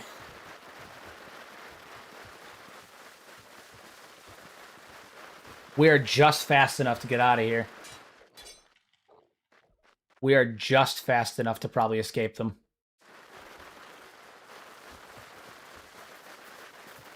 I think the actual term is mecha beep. Indeed. Indeed. Toji and his parade of Fogman. Yeah, I'm currently leading an entourage of Fogmen into Mongrel. I'm a side switcher. I'm a side switcher. Don't shoot me. Don't shoot. Now shoot.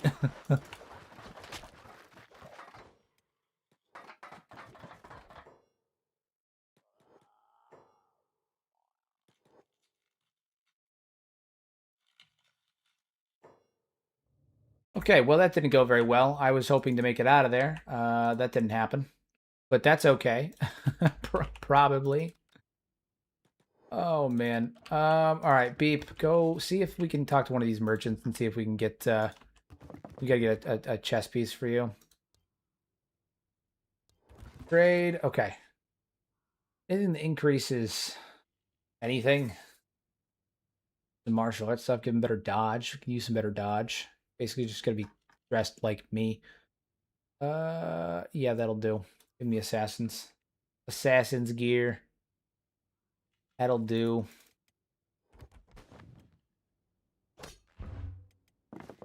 Deep.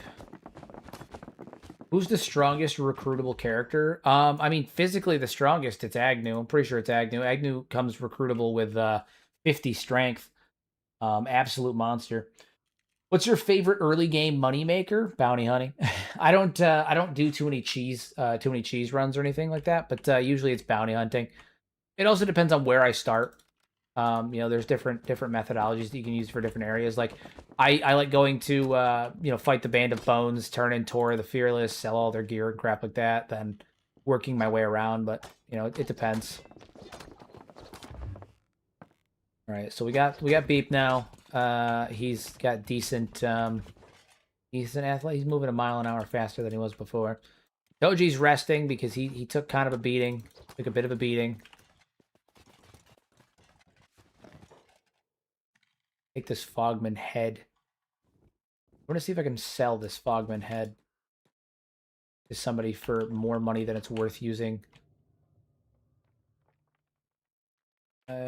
Using it. That's valid. Also, nobody even has a Wing Wang stat. That's true. Nobody does have a Wing Wang stat. I like running from town to town selling things, working my way up to drugs. It's true. It's true. Work your way up to the hard drugs. Got to work your way up to the hard stuff, the drugs. Hashish, Flats Lagoon, always a good way to go.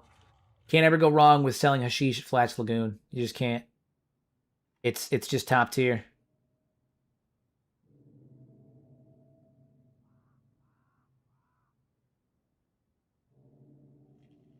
Beat thing, eggs, and drugs. I do. Yeah, that's the way to go. That's it. That's how it's done.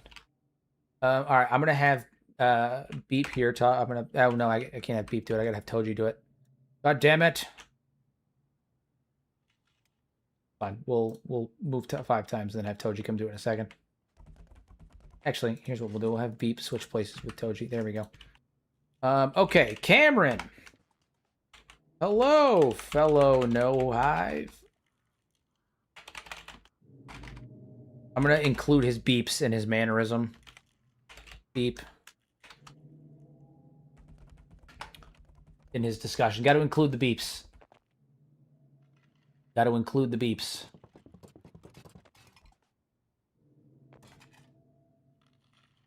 How does a beep sound? I imagine that it's very like... So I think that the hivers have like kind of a higher pitch, like insectoid, like kind of nasally sound to them. And so I imagine that when he beeps, it's very much like a meep, meep, something along that, like that lines, right? It's kind of like a higher pitch, like a Roadrunner-esque beep, but maybe a little bit more like cicada-ish, right? Like the sound that a cicada makes. Kind of like along that. I imagine that hivers talk the same way that a cicada sounds, like in that same kind of vibe, you know? How I've always thought of it. Do beakfing eggs respawn after you take them, or no? I think no, because I think the nests disappear. They randomly generate their nests. Probably the most childlike, innocent voice in existence. Exactly. I love that, but I also love the idea that when he says there will be changes, he sounds like James Earl Jones for a second. Oh yeah, he just does the full like Toby switch up. There will be changes, and then he goes back to the beep sound. That's so funny.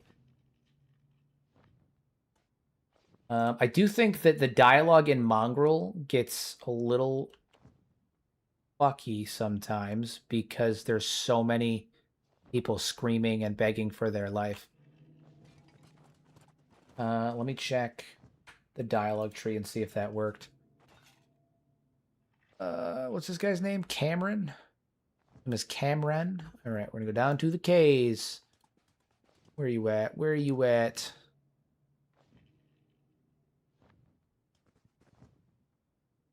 Is he not here?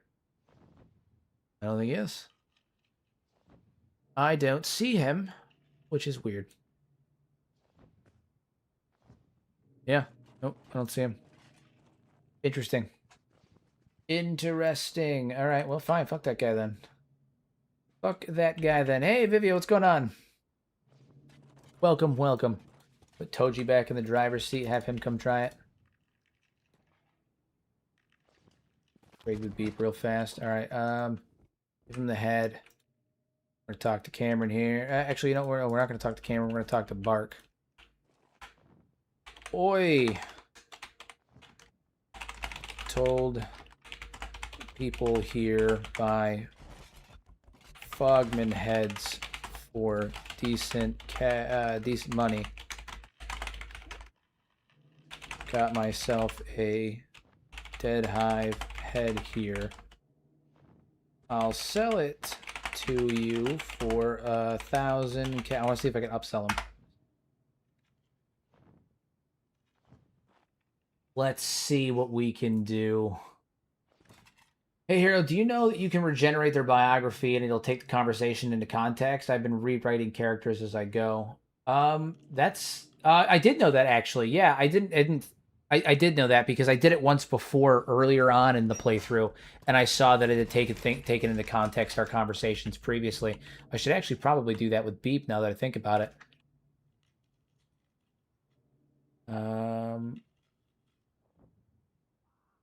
Where you at, Beep? Beep! Alright, we're going to regenerate his bio.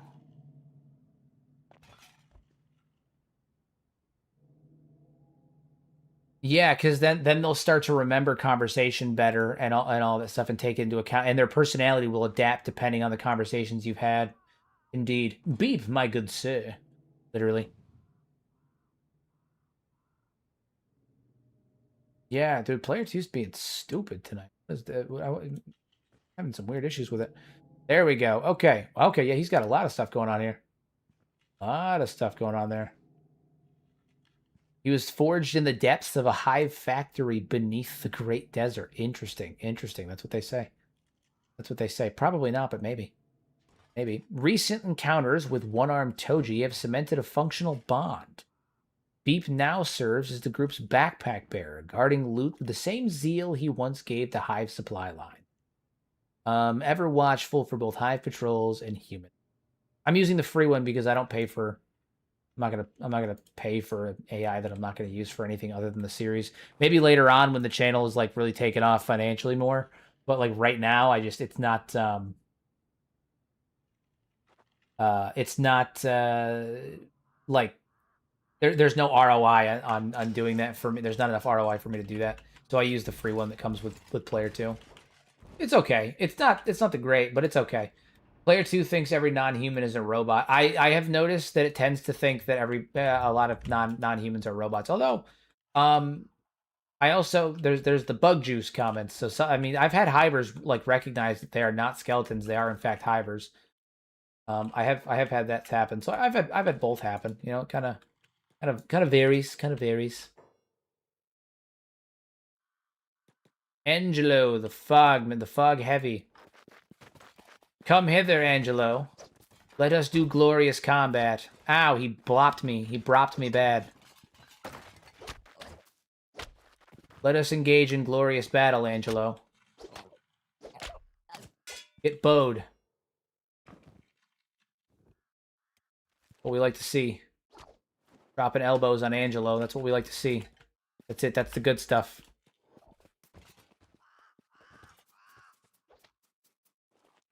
Gotta work up that martial arts by fighting off Angelos. Angelo the Fogman. I might be an idiot. I just discovered that control lets you rotate the camera. Yeah. Yeah. Yeah, you just hold control and move your mouse. I use the middle mouse button though. I prefer the middle mouse button.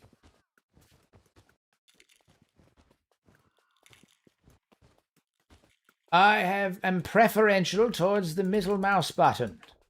Wow, they're really coming out here, man. These mongrel guards are not they're not playing. They're not playing. Gotta get some of these guys out here. All right, we're going in. We're going in. Hey, dude, these mongrel guards are not playing. I'm a little concerned about it though, because if they get eaten, like eventually the town's gonna have no guards and the town's gonna get overrun. It's gonna be bad. A little concerned about it, but it's okay. I'll deal with it.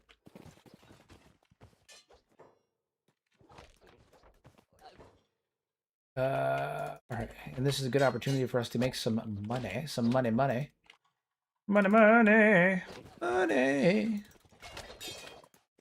That Beep come out here too, start collecting heads.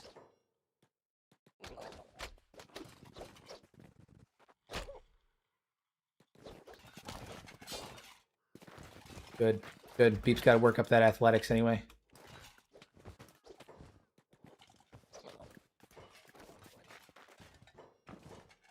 Good. Beat this guy's ass. Beat this down Fogman's ass. Keep on kicking his ass. Keep on kicking his ass.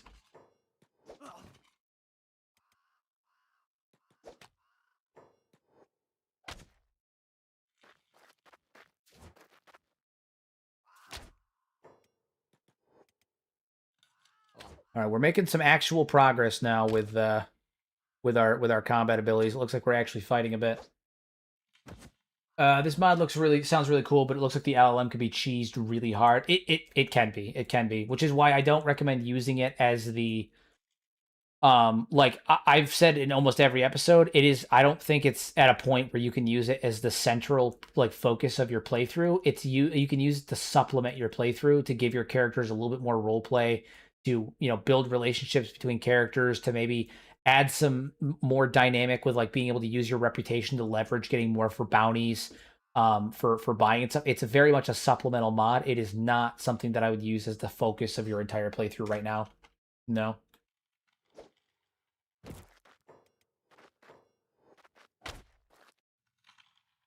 What are the Fogman's primary food source? Is it just really people who wander into the fog? Yeah, I mean, hivers have a decreased hunger rate, so they don't need to eat nearly as much.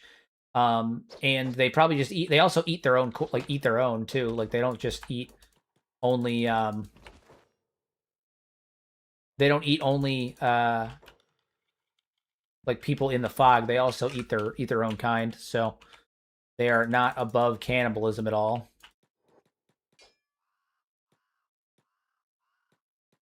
Come save me.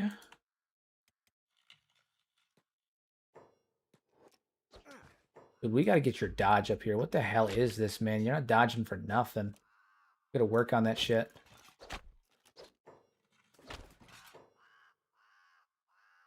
Get that shit together, man. Why do I think the name is a reference to Medea? It might be.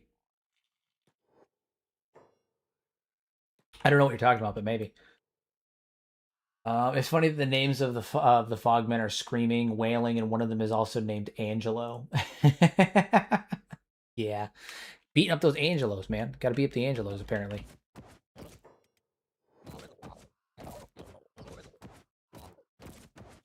This right here is top tier training, beating up the Fogmen. Actually, you know what? That's an idea.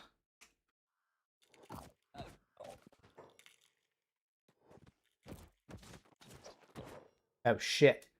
Oh, shit. Cheese it. Oh, no!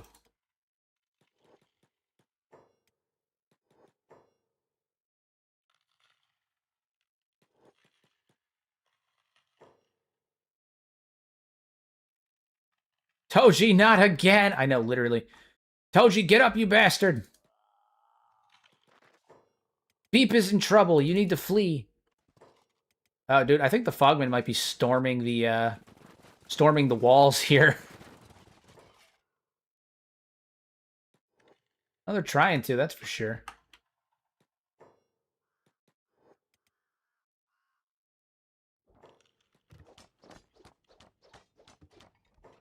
Here's what we're gonna do. I have a really dumb idea. I'm gonna see if I can cheese a tiny bit. Just a tiny bit to get Toji's martial arts up. Why do you have so many problems with things that eat people? Because I pick fights with things that eat people, obviously. It's like the entire thing that I do. Every playthrough, it's like the main thing that I do is I find things that eat people, and then I make them mad. Right? That's like half of what I do.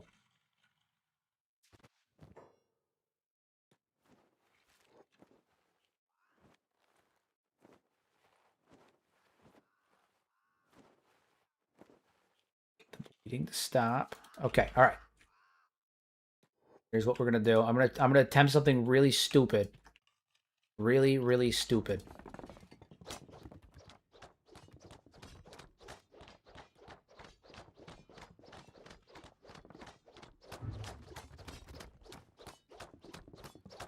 Is it gonna work? I don't think it is. I don't think it's going to work, unfortunately. Damn, I was gonna see if I could beat him while he was in the bed. Just brap the shit out of him. But I don't think I'm going to be able to. Unfortunate. Unfortunate.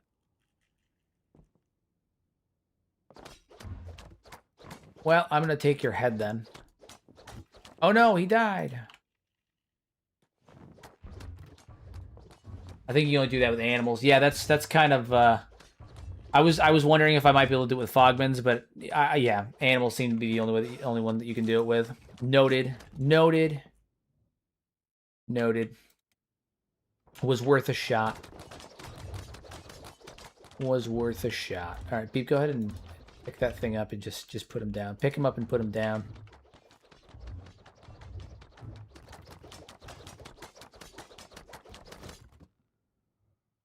Had to be done. Yeah, I keep picking fights with things that want to eat people. Dude, these mongrel guards are like charging out into the fields, man.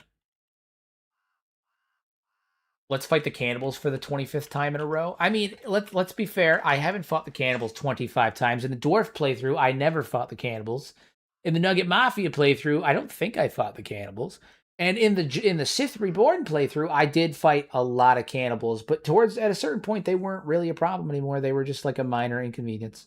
So, I mean, you know, we have fought a lot of cannibals. Listen, I'm not gonna deny that. I'm not gonna pretend we haven't fought a lot of cannibals, but you know, it's not as bad as you make it sound. You make it sound like this is all we do. That all we do is fight cannibals. It's not. Nah. Yeah, I do wish we had an animal right now, like a beak thing or a gorilla that I could beat the shit out of. But what are you gonna do, you know? Do you think the cannibals or Fogman would be harder to wipe out? Fogman. I think the Fogman. Yeah. Yeah, I think the Fogman would be harder to wipe out. Granted, cannibals have been around for a very long time and haven't been wiped out, but they also never really had a military force going after them. Even during the Second Empire, when they had, the hydraulic knights are allegedly going after them, there's a lot more evidence to suggest the hydraulic knights were taking a more defensive playthrough. They were, they were taking a defensive position against them, more isolating the northwestern area of the map and just not letting them out of that territory, more of a quarantine type situation than actually going out and attacking them. When you fight so many cannibals and a pack of rip raptors, raiding your crops is legitimately more concerning, literally. Indeed.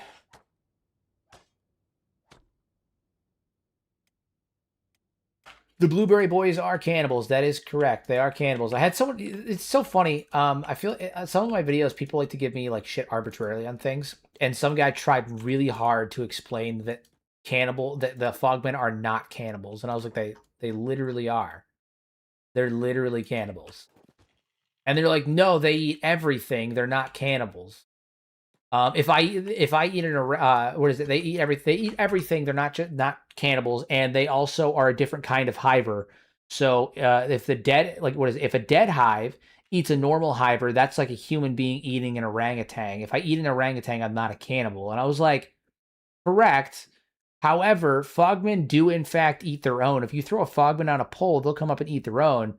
And I don't know why it's apparently thought that like if you're not exclusively a cannibal, you're not a cannibal. I was like, if I eat a sandwich one day, if I eat a person one day and then eat a ham sandwich the next, I'm still a cannibal. I'm just a cannibal who also eats a sandwich. Like you don't just stop being a cannibal because you eat things other than your own kind sometimes.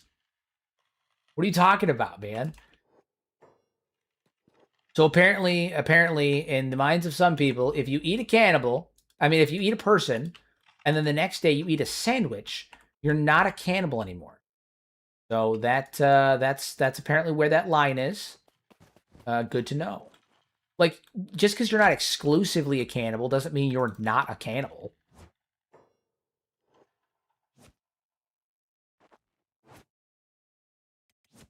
Hell yeah, duck and weave, man. Duck and weave, duck and weave. That was good. Hell yeah. What a random conversation to join into. That's what I'm saying. That's what I'm saying.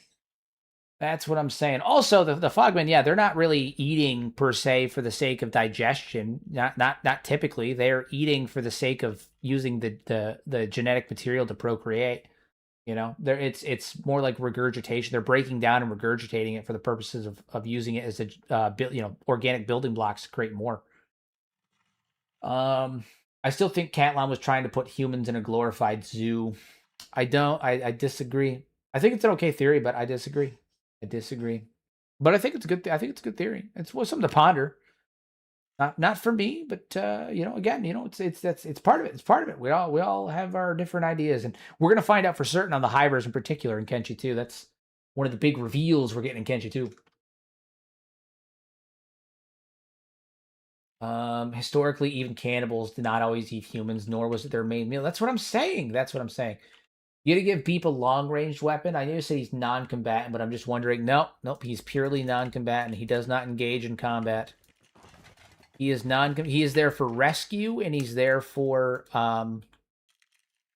carrying bodies. That's it. He's there to carry the bounties because Toji can't carry his own bounties. You know, he doesn't have the ability to carry his own bounties. So. Because he doesn't have a left arm, so he can't carry things.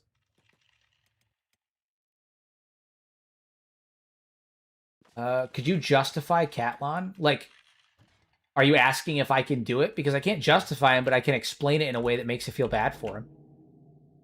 I did that recently, actually, in one of my recent lore videos, talking about how Catlan is actually Okran. I hope we meet the first Hiver in Kenshi too. Me too. Maybe give Beep a saber and put him on block or something so he can defend himself without attacking. I'm gonna build up his dodge. His dodge on block is already sitting at a 21. Like he'll He'll be okay. I think dodge is probably the way to go with it. I've also got the dodge strafe mod on too, so your dodging with a martial arts is a little bit more effective. Couple of ration packs. Woo, we love to see it. Beep, pop a squat, my guy.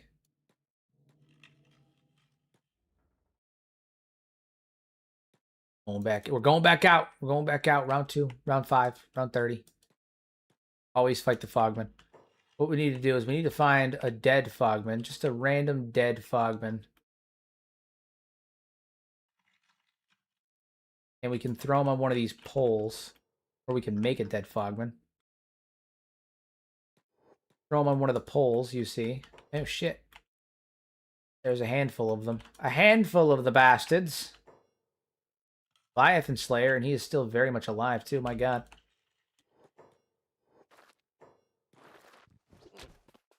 Didn't stand a fucking chance. Why are you guys focusing Toji? What the fuck, man? There's a big dude with a sword and you're focusing Toji? Out of here. I need to fight one of you. Okay, I need to fight you guys in sequential one-on-one order like it's a Pokemon battle. Okay, like I'm fighting fucking Team Rocket. I need to beat you guys in a succession of one-on-one fights. Did you pay for more tokens for Sentient Sands? No, because I used a free model. I'm not paying for that shit. I don't pay for... I'm not paying for that. No. I used the free model. It's not the greatest. It's definitely... It gets confused sometimes, and it has, you know... It's not as great as some of the paid ones, but I won't. I'm not gonna pay for it. The only thing I use it for is Sentient Sands. I'm not gonna pay for an LLM for that. Waste of my hard-earned monies. Oh yeah, I can't pick things up. Probably because Toji's an easier target than the guy with the massive sword. Touche. You're not incorrect. Oh, we got a spin kick now. You see that shit? We got a spin kick now. That was cool as hell. Man, I hate this place. I know.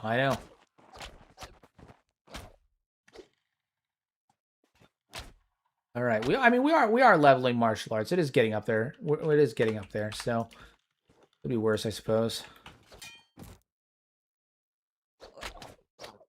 Nice. Took his arm off. Couple jabs. Dodging's getting better. We're getting there. We're getting there. The training arc is paying off. It's a long training arc, but it's a training arc. Beat they asses.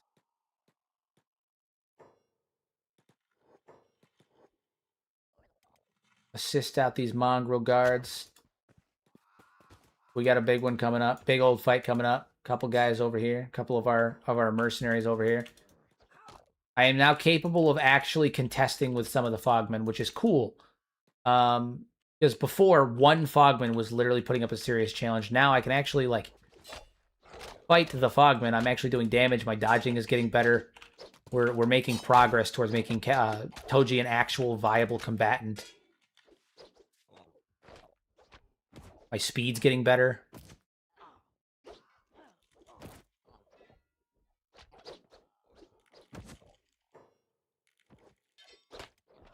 Oif, bitch slapped, man. Absolutely mollywopped by that.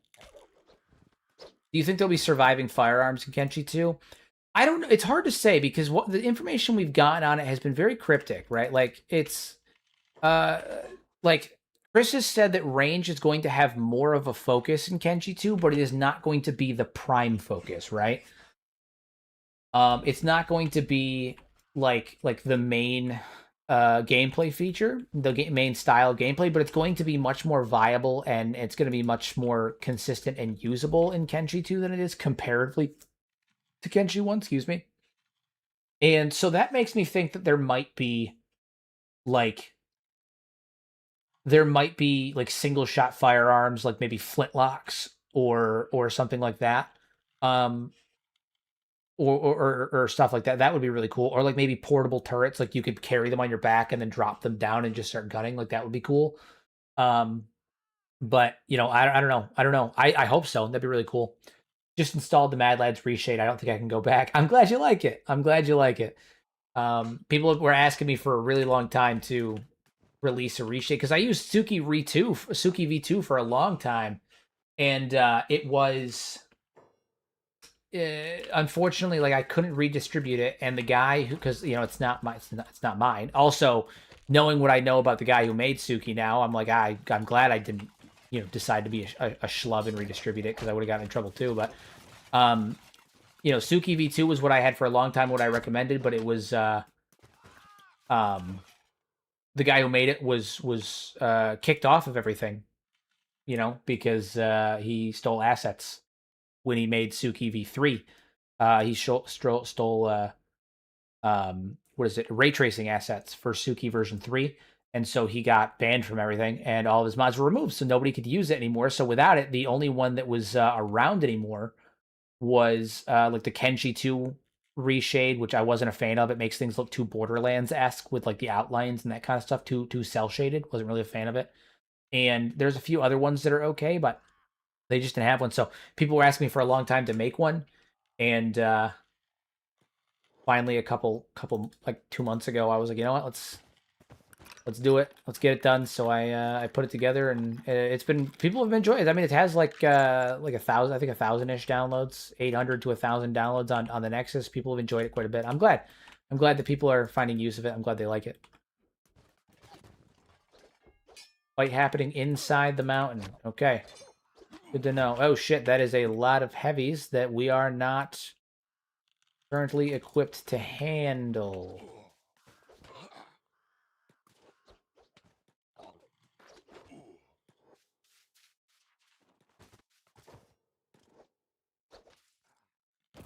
Kick him in the shins.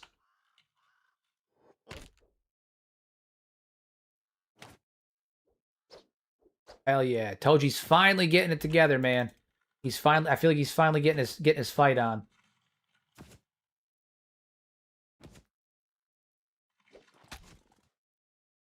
He still needs a little bit of work, but he's finally getting his fight on, Happening. It's happening, it's happening. By God, it's happening.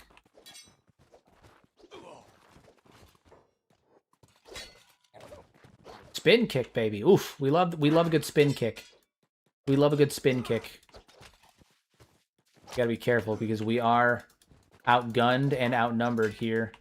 And this could very easily go really far south. Oh, yeah, there it is. And look at that. Very quickly, it's become south. Please take care of our insect friend and get out of this place. I am working on it. It requires me to build up a little bit more skill, a little bit more strength. You should totally make a Kenshi D&D module. So, fun fact, there's actually a full conversion for D&D 5th edition into Kenshi. Someone did that already. Full conversion. I have tried to...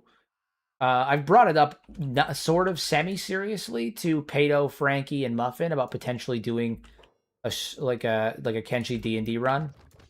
Like a stream us playing Kenshi D&D, and I would DM, or somebody would DM. Because I know Pato plays. Muffin has DM'd a couple of times before. I've DM and played. I DM and I have played once a week for the last 4 or 5 years, and I've DM'd and played D&D as a whole for 15 plus years. So yeah, it'd be cool. It'd be cool. It'd be cool. Oh man.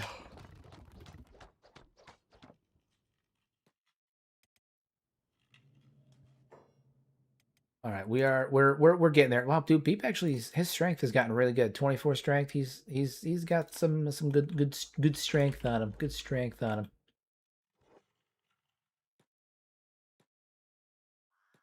What are we doing?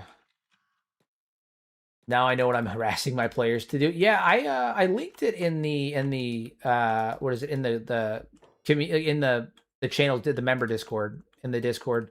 I sent it in there.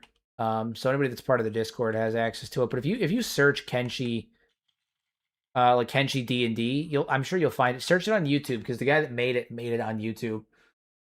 Oh, by the way, speaking of Pato, remember to check out Tengu's Vault podcast. New episode every other Thursday. That's true. That's true. Although I'm waiting to hear back from Pato because he's had a lot going on, so we may have to push this next episode. depending on what's going on with him.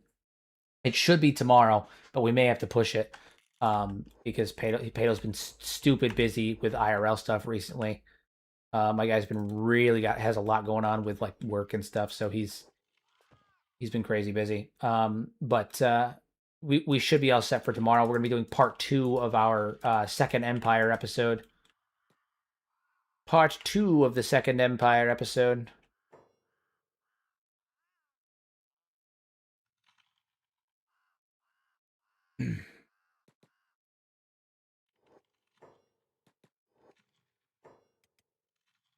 All right, we're gonna watch our stat increase. I want to see how our martial arts increases with every hit. Okay, so it's actually it goes up kind of slow against him anyway.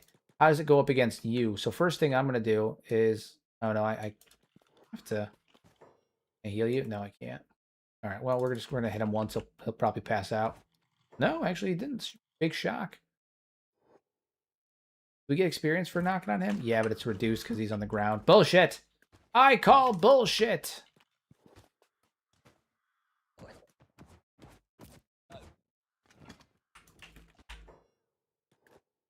We got to get Toji's whole thing. The first empire was spacefaring. It's true. It's true. They were a spacefaring civilization, though we don't know the capacity of what their technology was. Just that they were spacefaring. And we also don't know like there's a lot of details behind that we're still relatively uncertain of. We know that they were spacefaring, but the depths of their technology beyond that are off there, so we don't necessarily know. No, I do think that simple firearms would do okay in Kenshi. I think that very simple firearms would be cool, or even like hand crossbows, like things along those lines, right? I think that could be fun. No, this guy's fucked. There's no saving him. His leg's gone. No saving that man.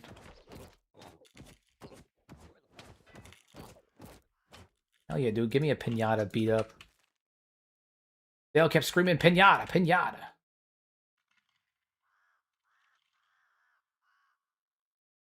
Because my take of the First Empire is very much my take of Catlan, in over their heads with the lack of knowledge to adequately deal with the problems.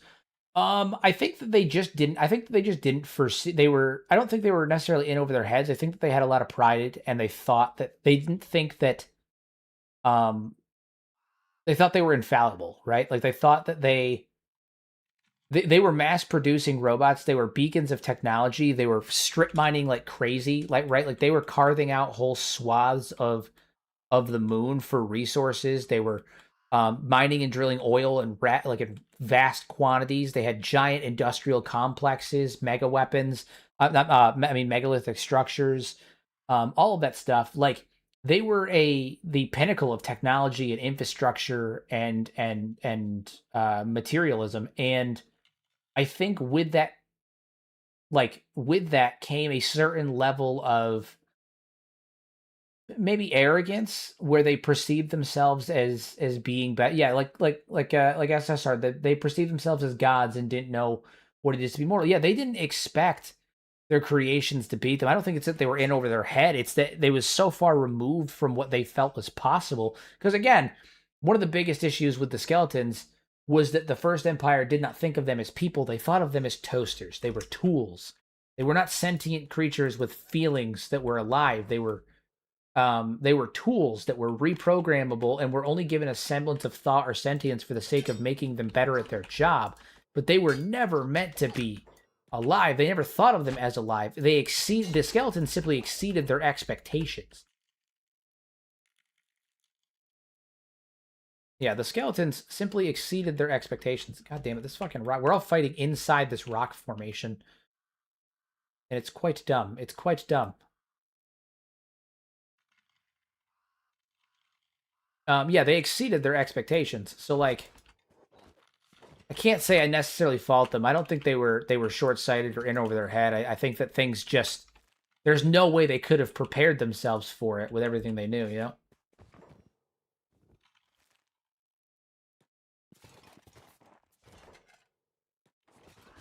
Honestly, we didn't do half bad here. We definitely got messed up, that's for sure. But we didn't do half bad. Well, how are you doing? Are you healed up? Let's give you some first aid, good buddy. Shay. I'm pretty sure Shay's the one that saved me last time. Oh, we beat your ass. Oh, that grunt blood. Yeah. No, it's we're taking them down. We're taking them down. Remember, this is only one small part of the moon. What could they have done in the other parts? Yeah, that's the other thing. Like, there's other land masses on Kenshi. There's other things that like we don't know what they could have done. You know, there's whole other sections of the moon that could potentially have, um, you know, megalithic structures, intricate like webs of technology that we've never experienced before on this part of Kenshi. You know, ruins that are still far more put together and capable of movement. Like we don't know. We don't know. Other kinds of skeletons, other kinds of life. Like there's so much that we don't know.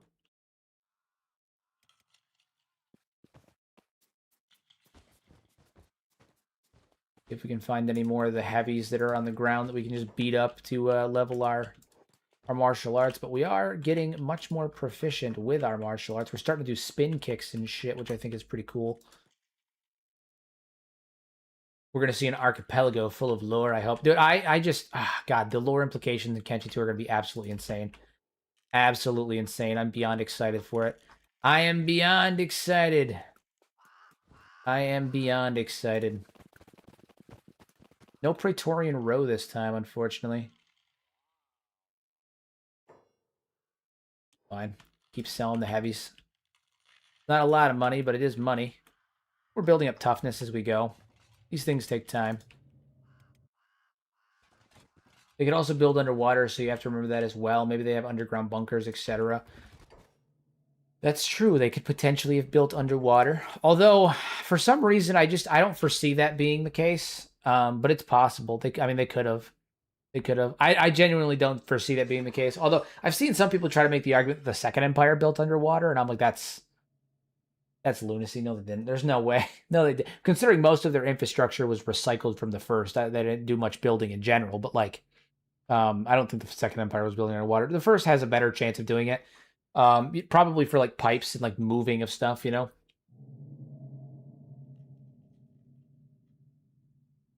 There could be more flats lagoon type settlements. Yeah, I mean there could be giant there could be ocean liners out there that are still flying around. There could be whole oil rigs that are abandoned that are going to be accessible with boats. Accessible with the boats that we're totally getting. With the boats, guys. We're getting boats. We're probably getting boats. I hope we get something explaining the fall of the ancient or first empire. At least know what they were up against.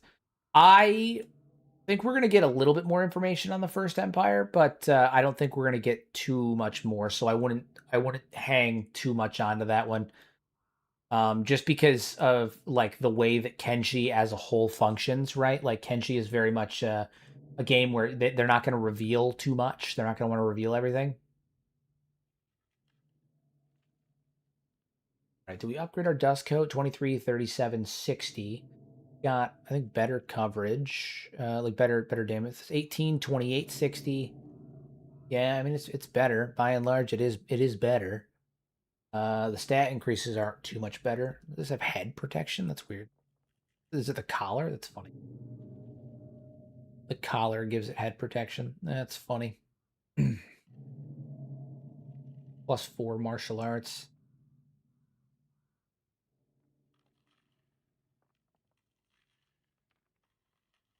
Excuse me.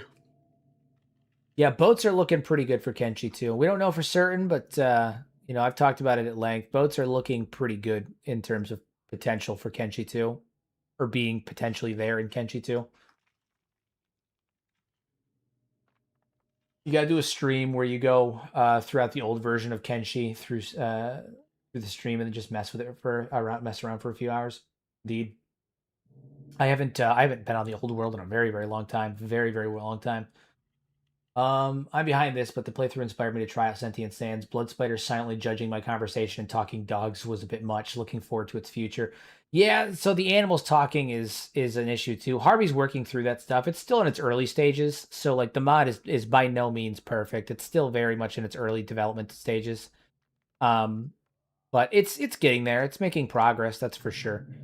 It is making progress, but it's going to take some time, you know. Do you think we would actually get boats that are the size that are of the size in Flex Lagoon, or is Kenshi going to be flooded enough to actually utilize them? I think it will be flooded enough to utilize them. Um, but I think that I don't know if we're gonna get big boats, but I hope we do. I hope we get like barges and large like flat boats that we can use. And I like the idea of like being able to jump onto other boats and like play a pirate. Like I want to have a pirate run. I want to be a pirate.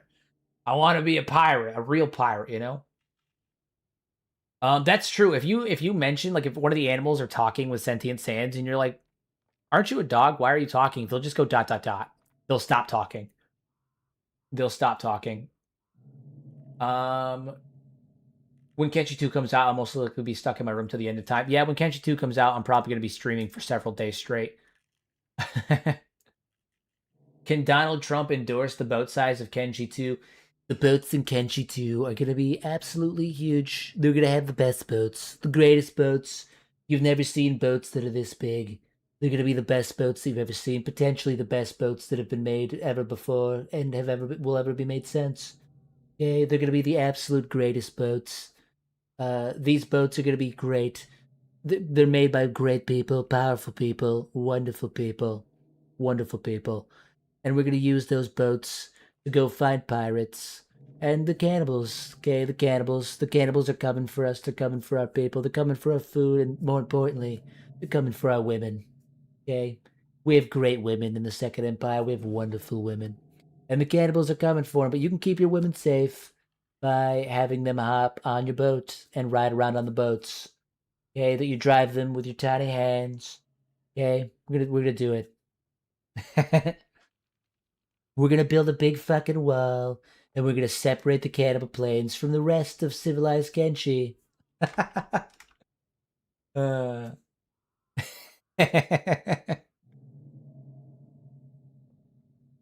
uh.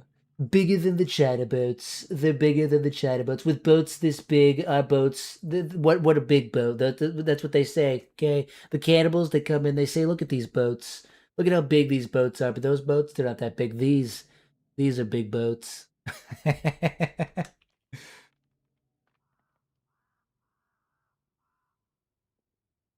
I can't believe I just walked into the best Donald Trump impression I've ever seen. Thank you, thank you, thank you, thank you. Take a bow. Oh man. I haven't done the Trump impression on stream in a while, like a month or two. I know boats better than anybody alive today. I know all the boats. Yay, they're the most amazing boats, spectacular boats, driven by great, wonderful people. Better than anyone today has ever seen. The best boats, great boats. Donald J. Tangoop. True. All right, we're gonna upgrade our dust coat to specialist grade. I need to go get myself a check for helmets. Check for a new helmet, better helmet. We have our visored helmet, and it works well enough, but I'd like to get something a little bit better, a little bit more suiting of Toji's station. You know. Listen, together we're going to make Kenshi great again. Okay, it's gonna be the best. I am your lord, Cat Don, and we're gonna make Kenshi great again. Together, as one, we will make Kenshi great again. And if they don't let us make Kenshi great again, we're gonna bomb the shit out of them.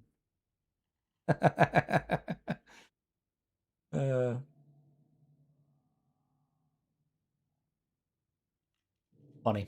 It's funny, guys. It's funny.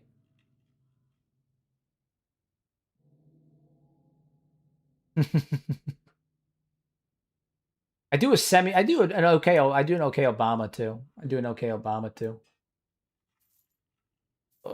My fellow Kenshians, listen, we're gonna build a wall between us and the cannibals, okay? And we're gonna take that wall and we're gonna load it up with the finest hydraulic knights that this country has ever been ever had.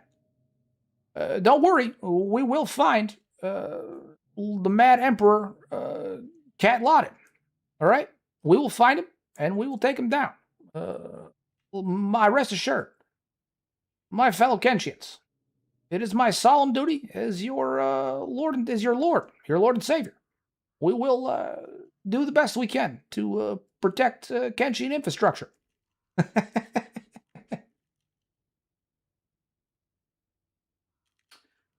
All right. So how about the first? So about the first Empire, do you think they didn't have guns and advanced weapons because they were a seed colony? I think it's a combination of the fact that they weren't sent here with guns and advanced weapons. Like I think that they were a seed colony that wasn't sent with that stuff. And in addition to that, they were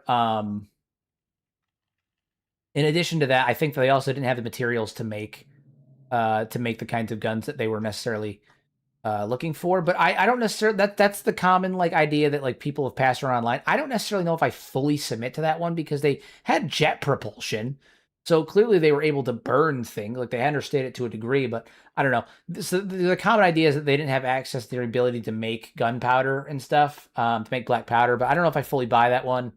I don't know if I fully buy into that one, but I think that a big part of it is that they weren't sent here with that kind of technology. They were here for as a seed colony. They were here to, like I'll give you an example. If they had access to guns and stuff, why would they make the behemoths?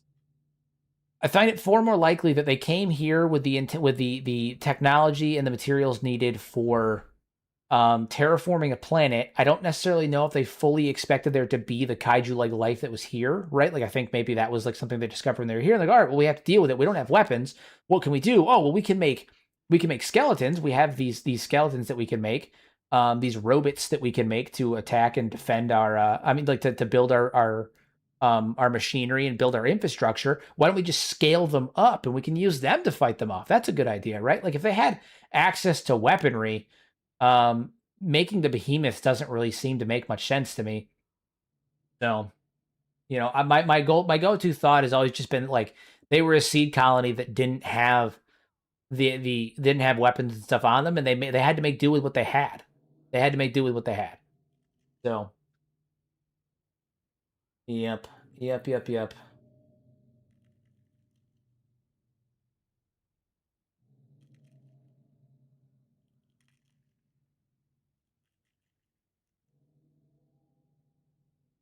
First Empire is an American. It's more like if the EU was sent to colonize Kenshi. So the First Empire, despite the fact that people have gotten annoyed with me about saying this, which I don't understand because, like, if you listen to what I'm saying, I'm not endorsing this. I'm just saying what it is.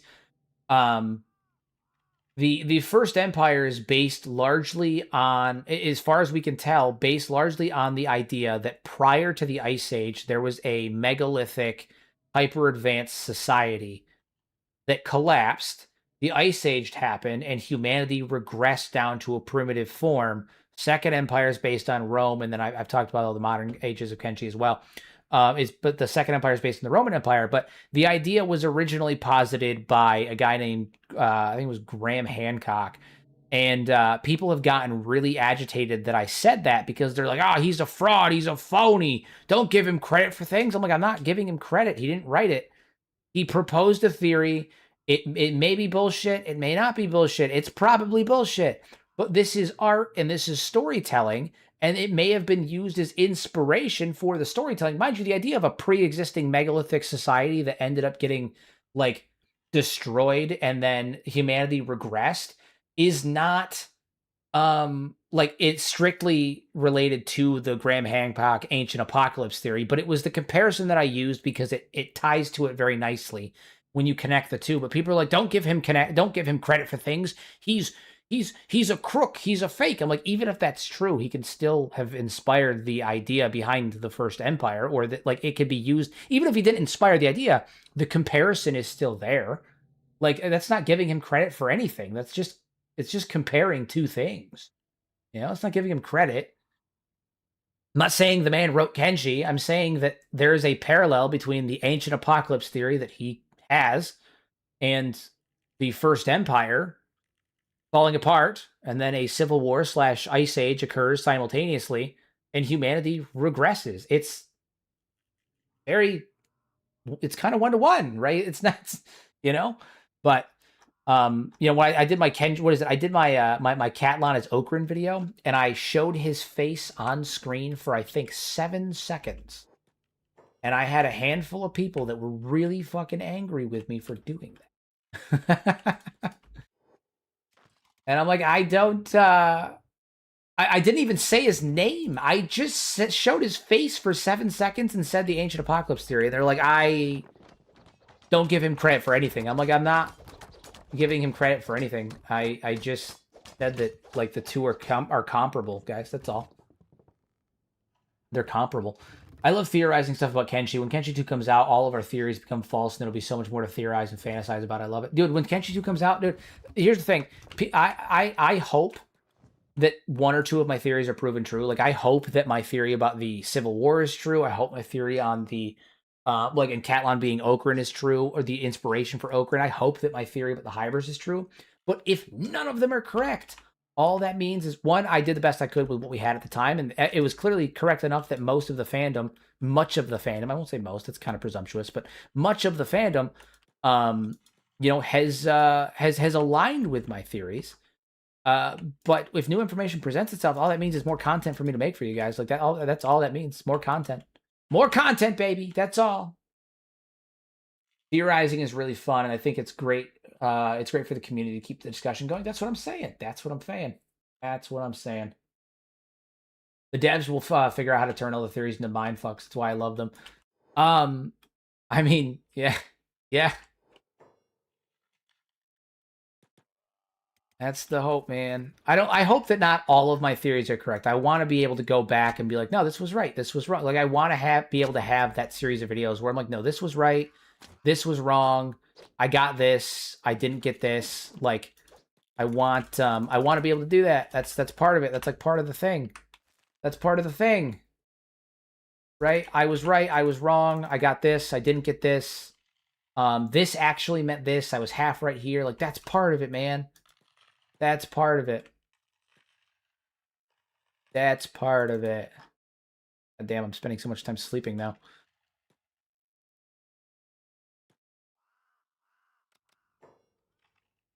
Here, rest up, Toji. You got heads in our inventory? We do not. All right.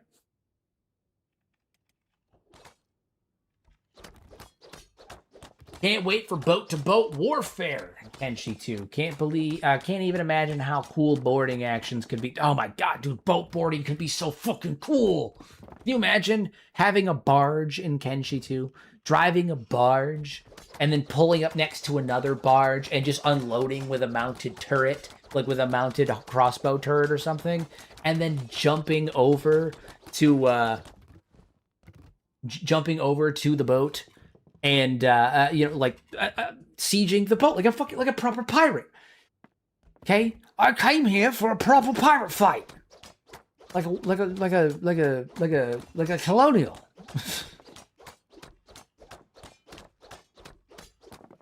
I came here for a proper shootout, like a western. Yeah, dude, boats would be really fucking cool. Really fucking cool. Different types of boats for different factions. Oh my god.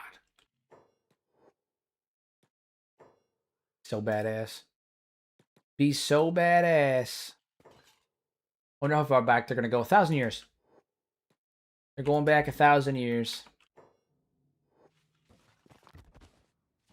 They're going back to the tail end of the Second Empire. Most of the Empire has collapsed. The Empire is trying to hang on to the faint grips of power that it had back in the old days. But cities have seceded. The Empire is still around, but not the major power and control anymore. Independent factions have formed. Independent cities have formed. I think there's going to be a lot less major factions in Kenshi too, right? Like right now we have the Western Hive. The major factions in Kenshi 2 are the Western Hive, the Tech Hunters, the United Cities, the Holy Nation, and the Shek Kingdom. And they actually own the vast majority of like the map, right? Like there's small factions in other places, but they own the vast majority of the map. Kenshi 2 is going to have probably a lot more like minor factions, many independent minor factions all vying for control of this recently freed Kenshi, or this recently seceded Kenshi. So going to be an interesting dynamic. I hope they don't make Catlan unkillable. I don't foresee that happening. I feel like Kenshi 2 is going to exist in like a vacuum timeline where like the point of it is that it doesn't necessarily affect the outcome of the events in Kenshi 1. Like they're not particularly related. Like they may interact with each other in some capacity, but they're not um technically related. Continue hiring you. Yeah, get back here, good buddy. You work for me now. Again, sort of. Do you think the major factions would work together in the case of continent-wide invasion? I think it depends. I think it depends. There'd have to be a very specific sequence of events that would occur. I actually am working on I have the script written. I just haven't done the video. It's a what if video because I've done a couple of those. It's a what if video on what if Catlon decided to try and retake Kenshi, and I kind of go through some of the potential scenarios of how I think that may work and what that may look like and their actions that they may take and all that kind of stuff.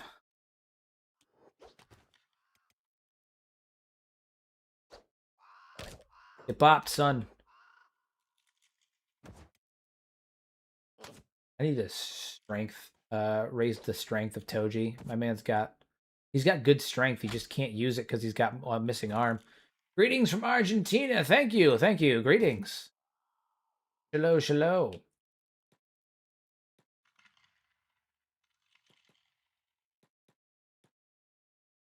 All my homies love Catlon.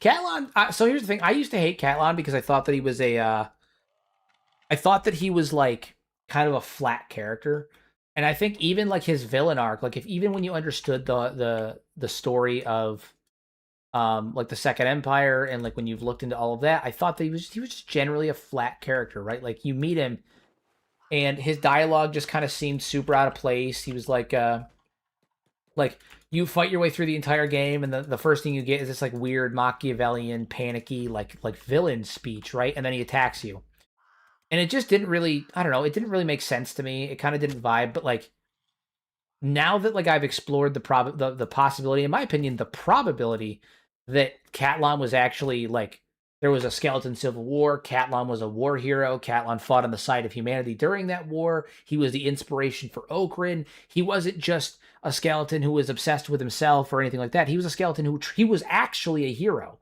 He was actually a hero. He saved humanity. After Stobe's death, he fought with humanity. He fought on the side of humanity against an anti-human faction that wanted to finish the job. He slayed his own kind, fought for hundreds of years, raised humanity up, tried to protect them, tried to right the wrongs of the past. He was touted by skeletons and humans alike as a savior and a hero and eventually a god. And he just, when he started making these oppressive decisions as a byproduct of his own paranoia and his CPU burning out, he couldn't understand how after centuries of being not just the good guy, but the guy, being the hero, of being the savior of everybody, how they could turn on him like that. What he did wrong. He was their hero. He wasn't the bad guy. He wasn't the monster.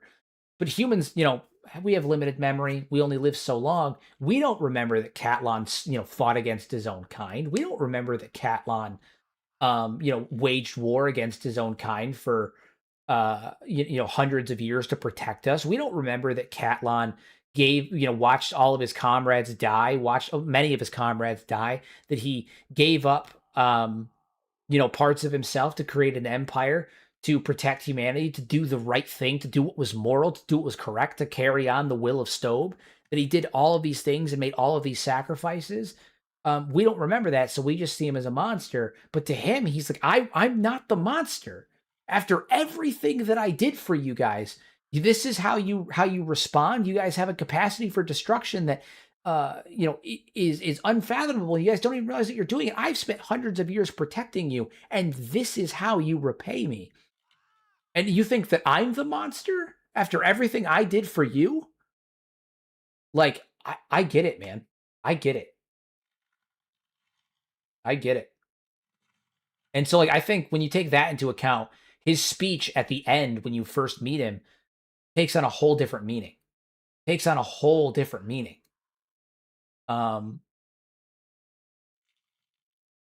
Like, that's crazy because he wasn't the monster. He became the monster and he didn't see that. But by and large, he wasn't. And he doesn't understand where he went wrong because he was touted up for so long by the humans and by the skeletons as being not the monster.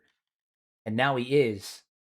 And he doesn't know where that happened or why that happened. And I think that's crazy. It's beautiful, really. The writing, like from a writing perspective, it's beautiful.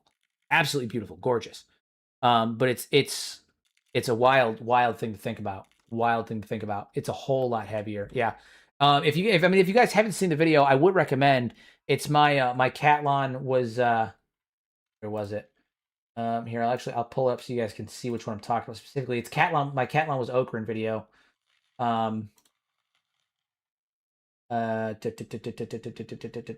This one right here. Right here. Kenshi, The Age of Chaos, How Catlon Became Okran. I would recommend. I go through all of the evidence. I talk about the theory in depth.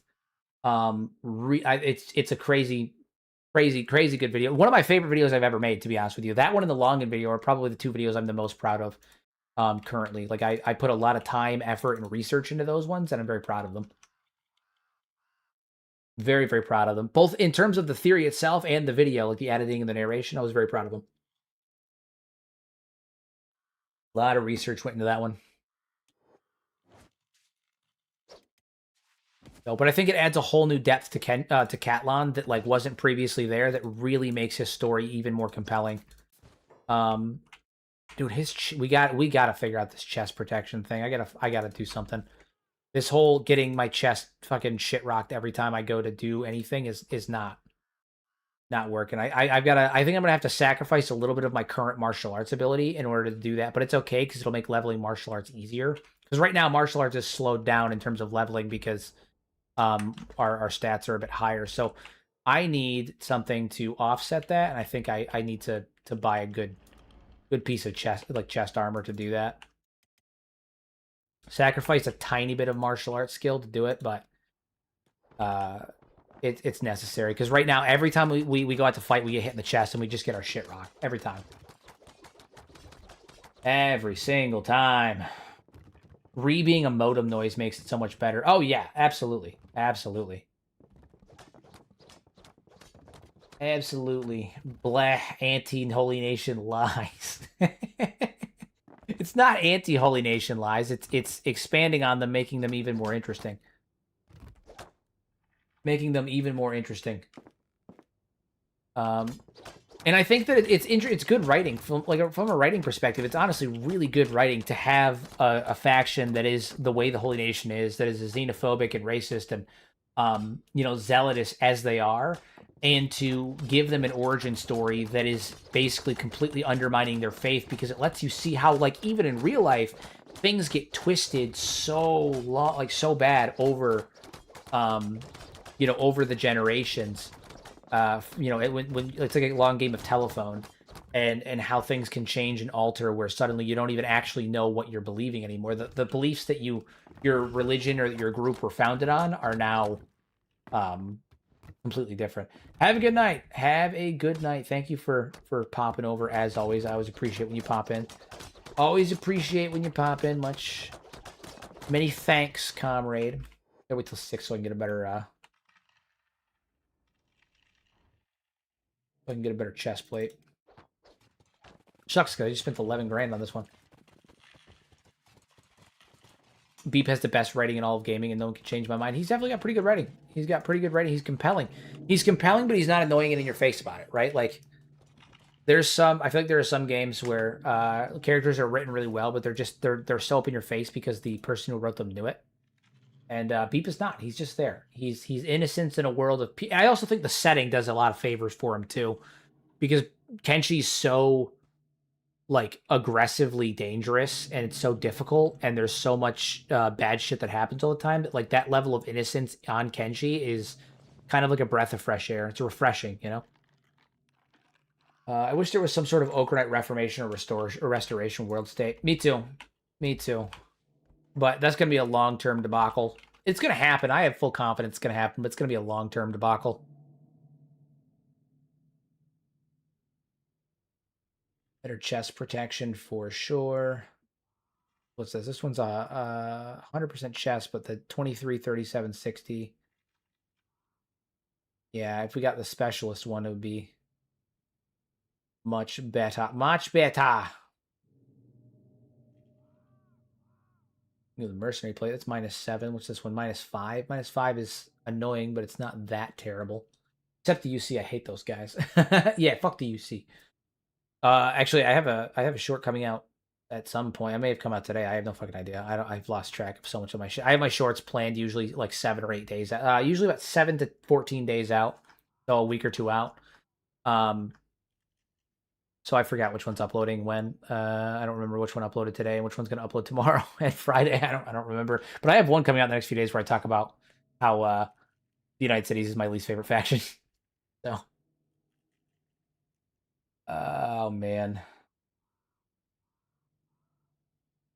they're very hard. They're the hardest to like. But when you get that, that's true. That's true. It's a reminder that like the faction is evil, but all the people are not. The faction is pretty fucking evil, but not all of the people are evil. Some of them are just trying to get by. And I think that's respectable. You know, some of them are just trying to get by. I need money. Need a little bit more money, a little bit more money. We go out and we're going to see if we can get a little bit more money. Kill a couple of fog heavies, maybe, mayhaps. Today was the one about the Shinobi Thieves. Ah, yes, yes, the Shinobi Thieves one. Yes, yes, where I talk about how they cannot, they wouldn't be actually like a challenge for any of the major factions, which is unfortunate because they arguably have, you know, decent-ish morals comparatively to many of the other factions on Kenshi. But yeah, though they don't stand a chance against anybody. They're just not built for. They ain't built for that. They don't have it in them. They don't have that grind. Oh yeah, you're dead. You very dead. Oh yeah, you very dead. You guys are all dead too. Are you dying? Shit. Hold on. Toji's quick. Toji, run in here.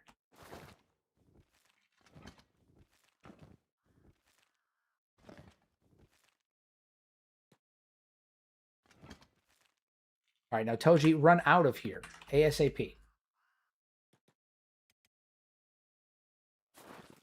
Wee! And he flees. Just one? Oh, yeah, I can. Oh, shit, that is not just one.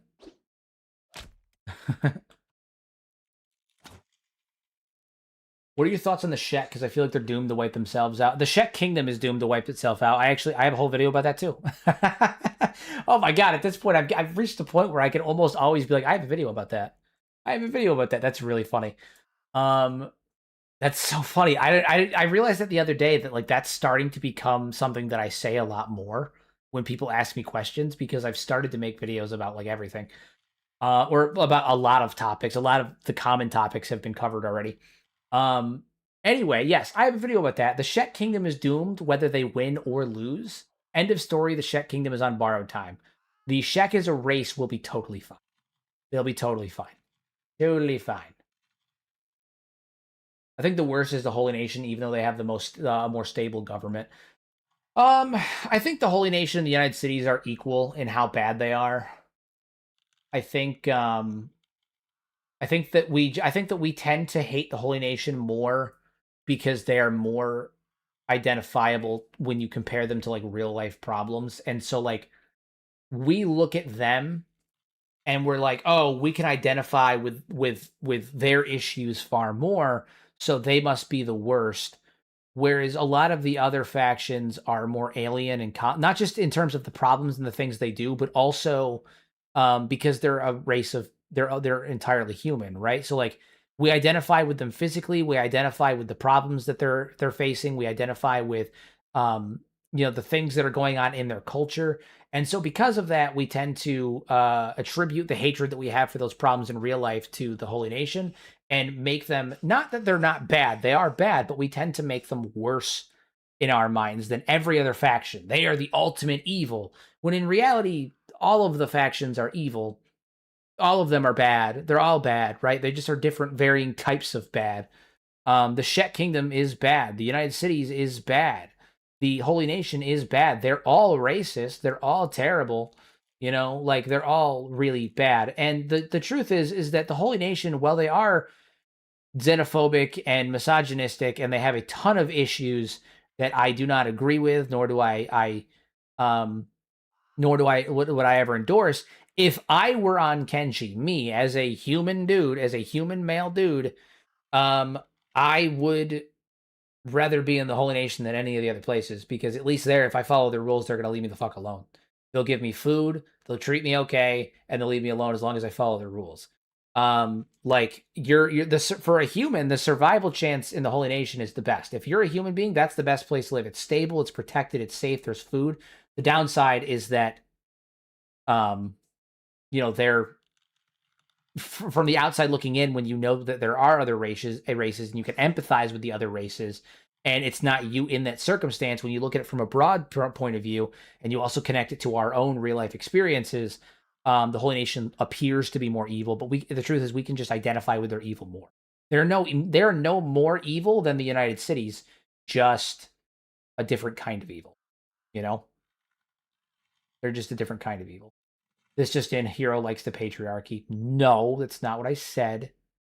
What I said.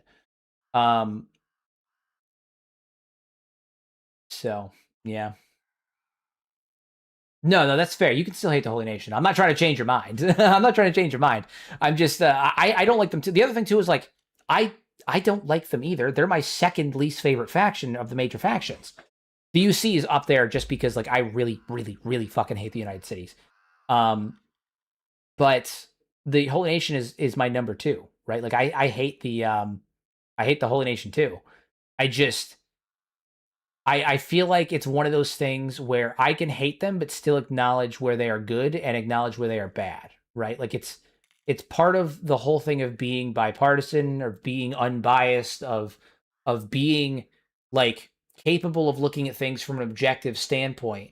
And that's why like when I make videos talking about like what is, I made a video talking about which faction can succeed long term on Kenshi based on where they are currently, where their nation is currently in terms of stability, military strength, freedom of movement, economics, all of that stuff. And the Holy Nation ended up winning out on it.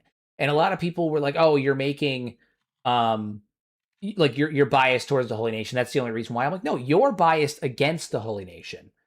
I have no bias towards any of the factions. I like certain factions. Like the Shet Kingdom is my favorite of the main factions. The Shet Kingdom is my favorite. But I will also tell you, as someone who enjoys the Shet Kingdom, as someone who likes the Shek, they are fucked.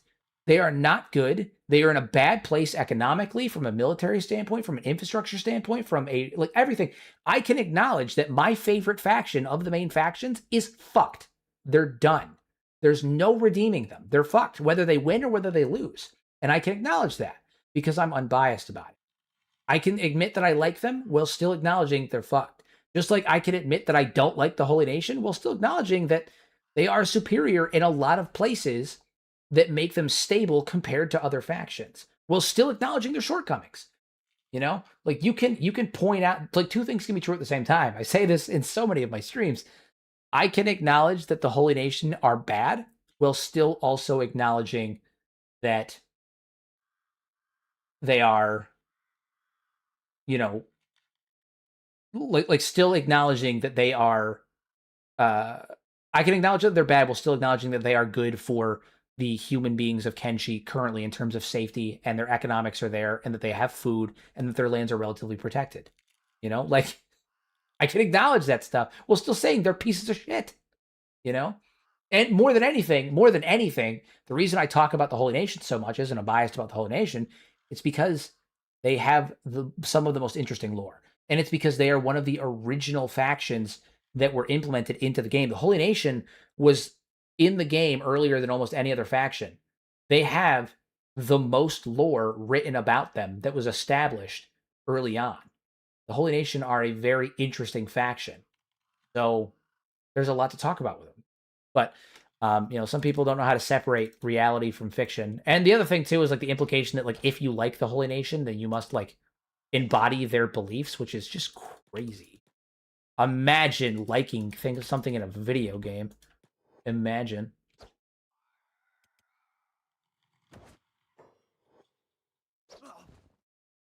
Do you think whatever the swamps present in Kenshi 2 will be actually traversable now? I think the swamps are going to be covered in water, and they'll be traversable, will be a boat. Be traversable, be a boat. Be a boat. Can we consider the Hybris faction as superior to the Sheks? Yeah, I'd say they're superior to the Sheks. I would say so. They're stable, they're more functional, they have, infrastructure that works for them, they make money. Like, I think that the Hybris, you could say that the Hybris are in a much better position and they're much better than the Shek in many ways. I also think that the Hybris operate in a way that is kind of far removed from. I wouldn't say the Hybris have a booming economy. I'd say they have a decent trade economy, but I don't know if I'd go as far as to say booming. But I think that the Hybris, their way of life, because they're in a hive mind, is so far removed from what we understand as people who are not part of a hive mind collective, that it is hell yeah. We're gonna get this white specialist jacket to increase our armor protection, our chest protection and whatnot. Yeah. All right, so our martial arts has gone down a tiny by 5, which is upsetting, but is what it is. Some people just can't accept the idea that you can like a fictional faction without 100% agree with everything they do and believe. Yeah, I know. It's like I have no issue saying that I think the Brotherhood of Steel in Fallout 4 is a cool faction. Like, I think they look cool. I like their military aesthetic. I like the whole I like all that stuff. But that doesn't mean that I'm I embody those traits in real life. That's crazy. That's fucking crazy talk. That's crazy talk. Imagine not being able to put down your ideologies for even 30 seconds for a role-playing game. That's crazy, man. That's crazy. to role play in a game, nonsense. Problem with Sheks is they're still evolving from tribal customs. Well, they're evolving from tribal customs, but their evolution from tribal customs are to pick up a warrior culture that is ultimately going to end in either their culture falling apart entirely because it's unsustainable, or they're going to win and fulfill the obligations of their warrior culture, and then they're going to fall apart internally and go back to the Shek are doomed to return to tribalism. Like, the Shek Kingdom is doomed to go back to tribal. The Berserkers are the future of the Shek Kingdom, not because they're going to take it over, but because the Shek Kingdom is going to collapse whether they win or they lose, and they're going to return to pre-Krallian tradition before the unification, before the implement of the Shek Kingdom. And that is the Berserkers. Tribal Shek wandering around, challenging people, fighting amongst each other, fighting strong challengers. Like, the Berserkers are the future of the Shek Kingdom, It's going to collapse. Kind of like the collapse of the Mongolian Empire. Exactly. The Shek are based largely on the Mongols and the Vikings and the Turks. And a lot of their infrastructure and their history is similar to that of the Mongols. Just like the Second Empire is that of the Roman Empire. United Cities is Edo period Japan. The Holy Nation is early medieval era Europe. Second Empire, I said Roman Empire. Yep. Like, it's all there, man. It all fits. It all fits. It just works. Todd Howard said it. It just works.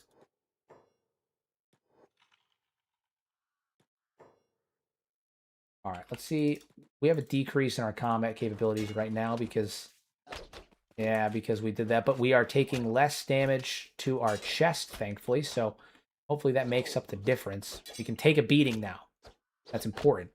Get our dodge up there a little bit. Throw a couple bows. We can last longer in a fight now. That's the big thing. We can last longer in a fight. Our martial arts will go back up to where it was, but right now we can last longer in a fight. And our martial arts should level a little bit faster because we are not sitting at crazy higher numbers, so we're able to get experience from enemies that would typically not give us experience anymore. Good.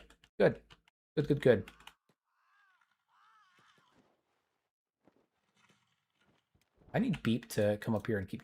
I don't know why I actually had him stop doing that. Beep's got to get up here and get back to train.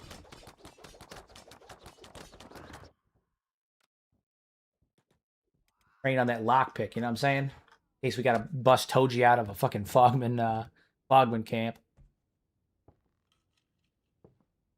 Oh, man. All right, so yeah, we have We have better armor now, better chest protection, so we shouldn't be... Because the main issue Toji has been having is that even though he was starting to be able to become more competent in battle, he kept getting hit in the chest, and his health would... I mean, his chest health would drop dramatically.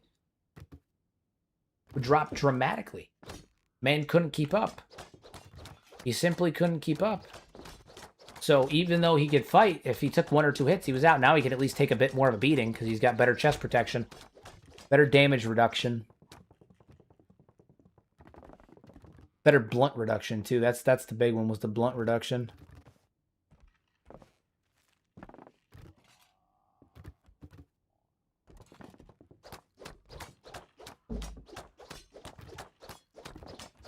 People have a hard time separating the I like the writing or design of this thing that is bad and the I endorse the writing and design of this thing is bad. Yeah, pretty much.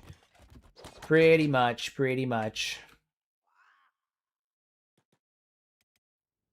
I think it's because people have this idea that like everything is like a Freudian slip, right? Everything's a Freudian slip.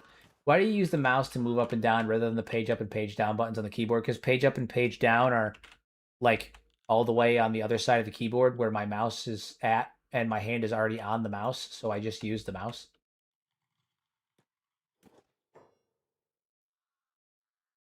Just a point of preference, you know. It's like when people use arrow keys instead of WASD. It's just what works for me. Quicker, it's just what works for me.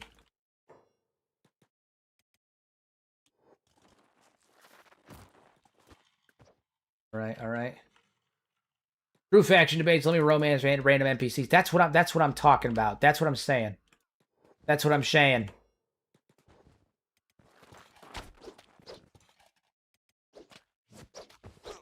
All right, less chest damage. That's good. We're not taking quite as much of a beating, but we are taking a beating, but that's okay.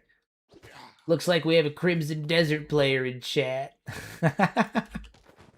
You're wrong-handed. My condolences. I mean, I don't use WASD. I don't use arrow keys. I use WASD. I'm just saying some people are different, you know? It's fine. There's no wrong way to do things when it comes to your keyboard setup. As long as it works for you, it works for you. If there was a wrong way to do it, then the people that play with like their fucking toes and shit would be doing it wrong. But then, you know, the truth is that there are Elden Ring players that play with their toes that could probably kick my ass. Well, fat rolling. Like, they'll just beat the shit out of me. It's fine. But people are just, you know, everyone's got their preference for what works for them. It's good. Fine. I love Hive worker drones. They're cheaper than skeletons in the early and mid game and can eat foul meat. Indeed. Todd Howard wouldn't make a game like Kenshi. He hates the what Obsidian did with Fallout. It's because Todd Howard doesn't like when your choices have a effect on the outline on the rest of the game. He also doesn't like when you're locked out of options. Like Todd Howard has gone on record and said that like he doesn't like when games lock you out of options.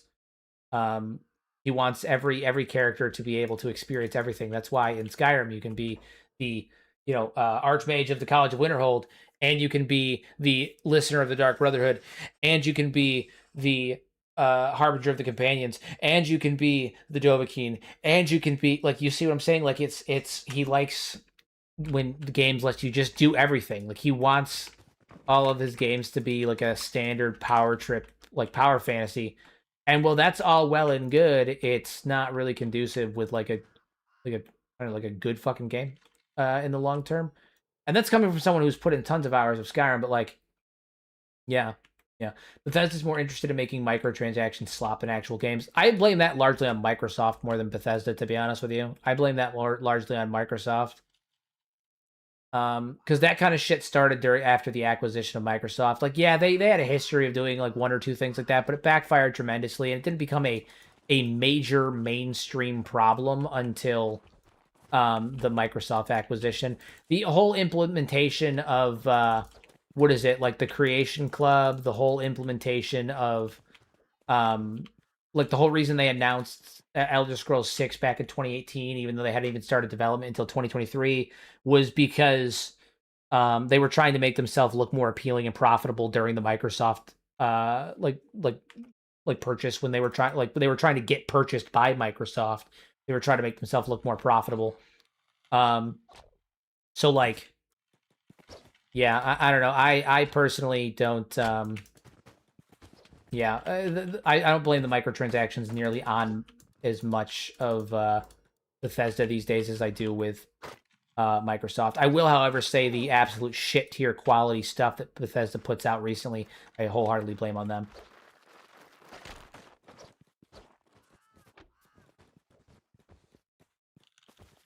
That person is out there for blood. That's a lot of work. Can't even imagine that conversation. And that's what I'm saying. That's what I'm saying.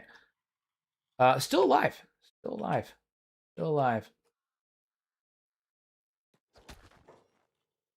You kill that Praetorian? Oh shit, son, you did. Get that sweet 9600. That's what I'm gonna do. Ooh boy. Ooh boy. Oh yeah.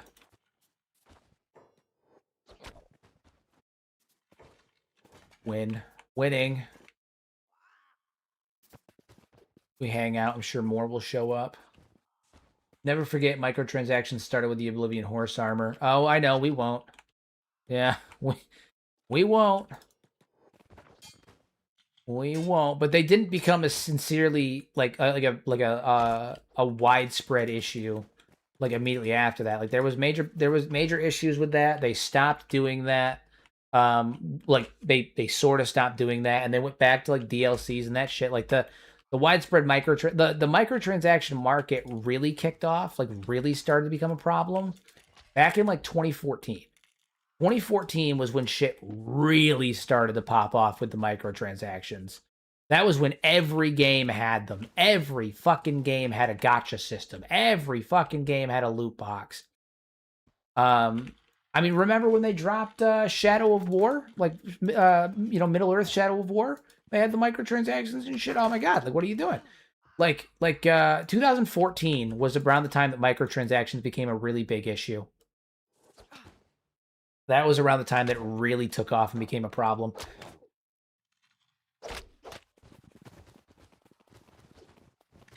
So, and that was also around the time that like the conversation around like legislation with like gambling in games and like are microtransactions gambling? Is it like all that stuff? That's when that stuff really started to pick up too. Shit, let's get you out of there, my guy. Averac? All right. Don't worry. You out of... Or I'll get you out of here.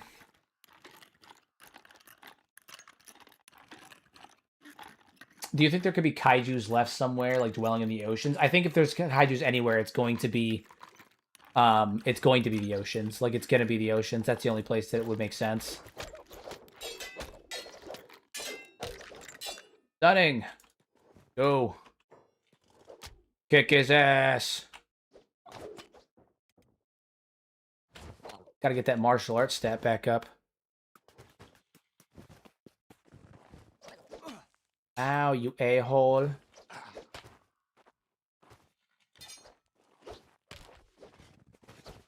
Oh shit, we're about to get outnumbered. Overran. We're about to get overran. It's happening. How does that talking mod work? I mean, you just click on an NPC, you talk to them, and then they respond. It's really that simple. Like, does it have any impact on characters, or is it just for RP? You can convince characters to sell you stuff, to give you things, you can buy things from them. You can convince them to follow you. You can accidentally cause companions to leave you if you piss them off enough. Like they have a relation system, but that's really hard to do because the relation system is really it's a slow build up.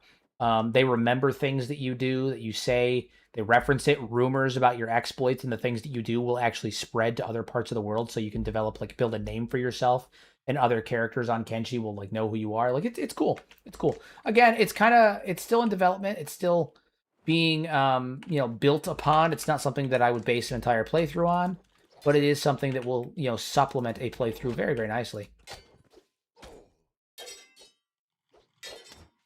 A lot of kicks. I'm doing a lot of kicks these days. It's because I'm not doing roundhouse kicks anymore because my martial arts went down because of the armor I'm wearing. But necessary. I'm actually able to fight now, which is cool. Toji was not able to fight for a long while because the chest damage was too much, man. He'd take one hit and would drop all of his chest health. Shit, this is too many. This is too many, and his leg is damaged too. We gotta get out of here. Ain't gonna work. Anybody over here that's been downed? Yes, there is. Here, we need to get a couple of these heads. Gotta make this trip worth it. Got that. Okay. Alrighty.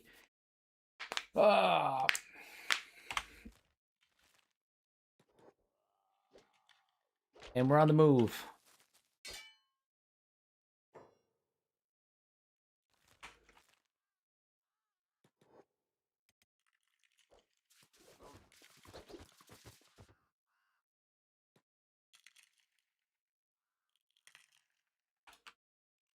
And up here, we're going to rest up, sell these heads, and then it is about the time that I'm going to have to call it soon. Got to head to the gym here in a couple minutes. Yo, what up, hero? How have you been, man? I have been good. Welcome. How are you? How have you been? Cosmic the goat over here. Goated, my guy. Goated, that's what he is. Cosmic the goated yak. How you been?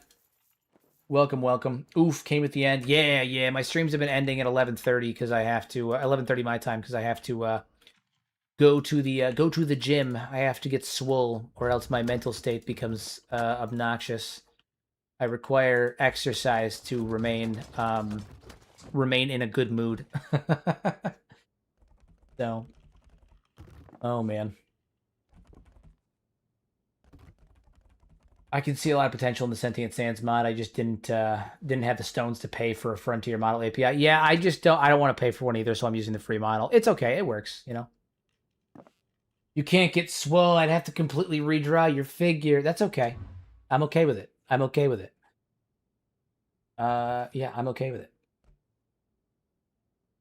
Yeah, I'm just grinding strength. That's all it is. I'm just grinding strength. That's all it is. I'm grinding strength so that we can eventually one day get out of the Fog Islands. Because I came here, got beep, and now we're grinding to get out, and it's getting there. Excuse me. I just realized that hybers are really recent in Kenshi lore. Will they make it to Kenshi 2? They are. They will be roughly. Kenshi 2 takes place right around the time the hybers showed up, so we're gonna see them in their early things. All right, what were the kaijus eating, Leviathan? So this will be the last one that I'm probably gonna answer just because it's about that time. But what were the kaijus eating? Leviathans, filter feeding off the oceans, maybe Godzilla style. They eat radiation. So the running theory that I've come up with, and I'm gonna save it here.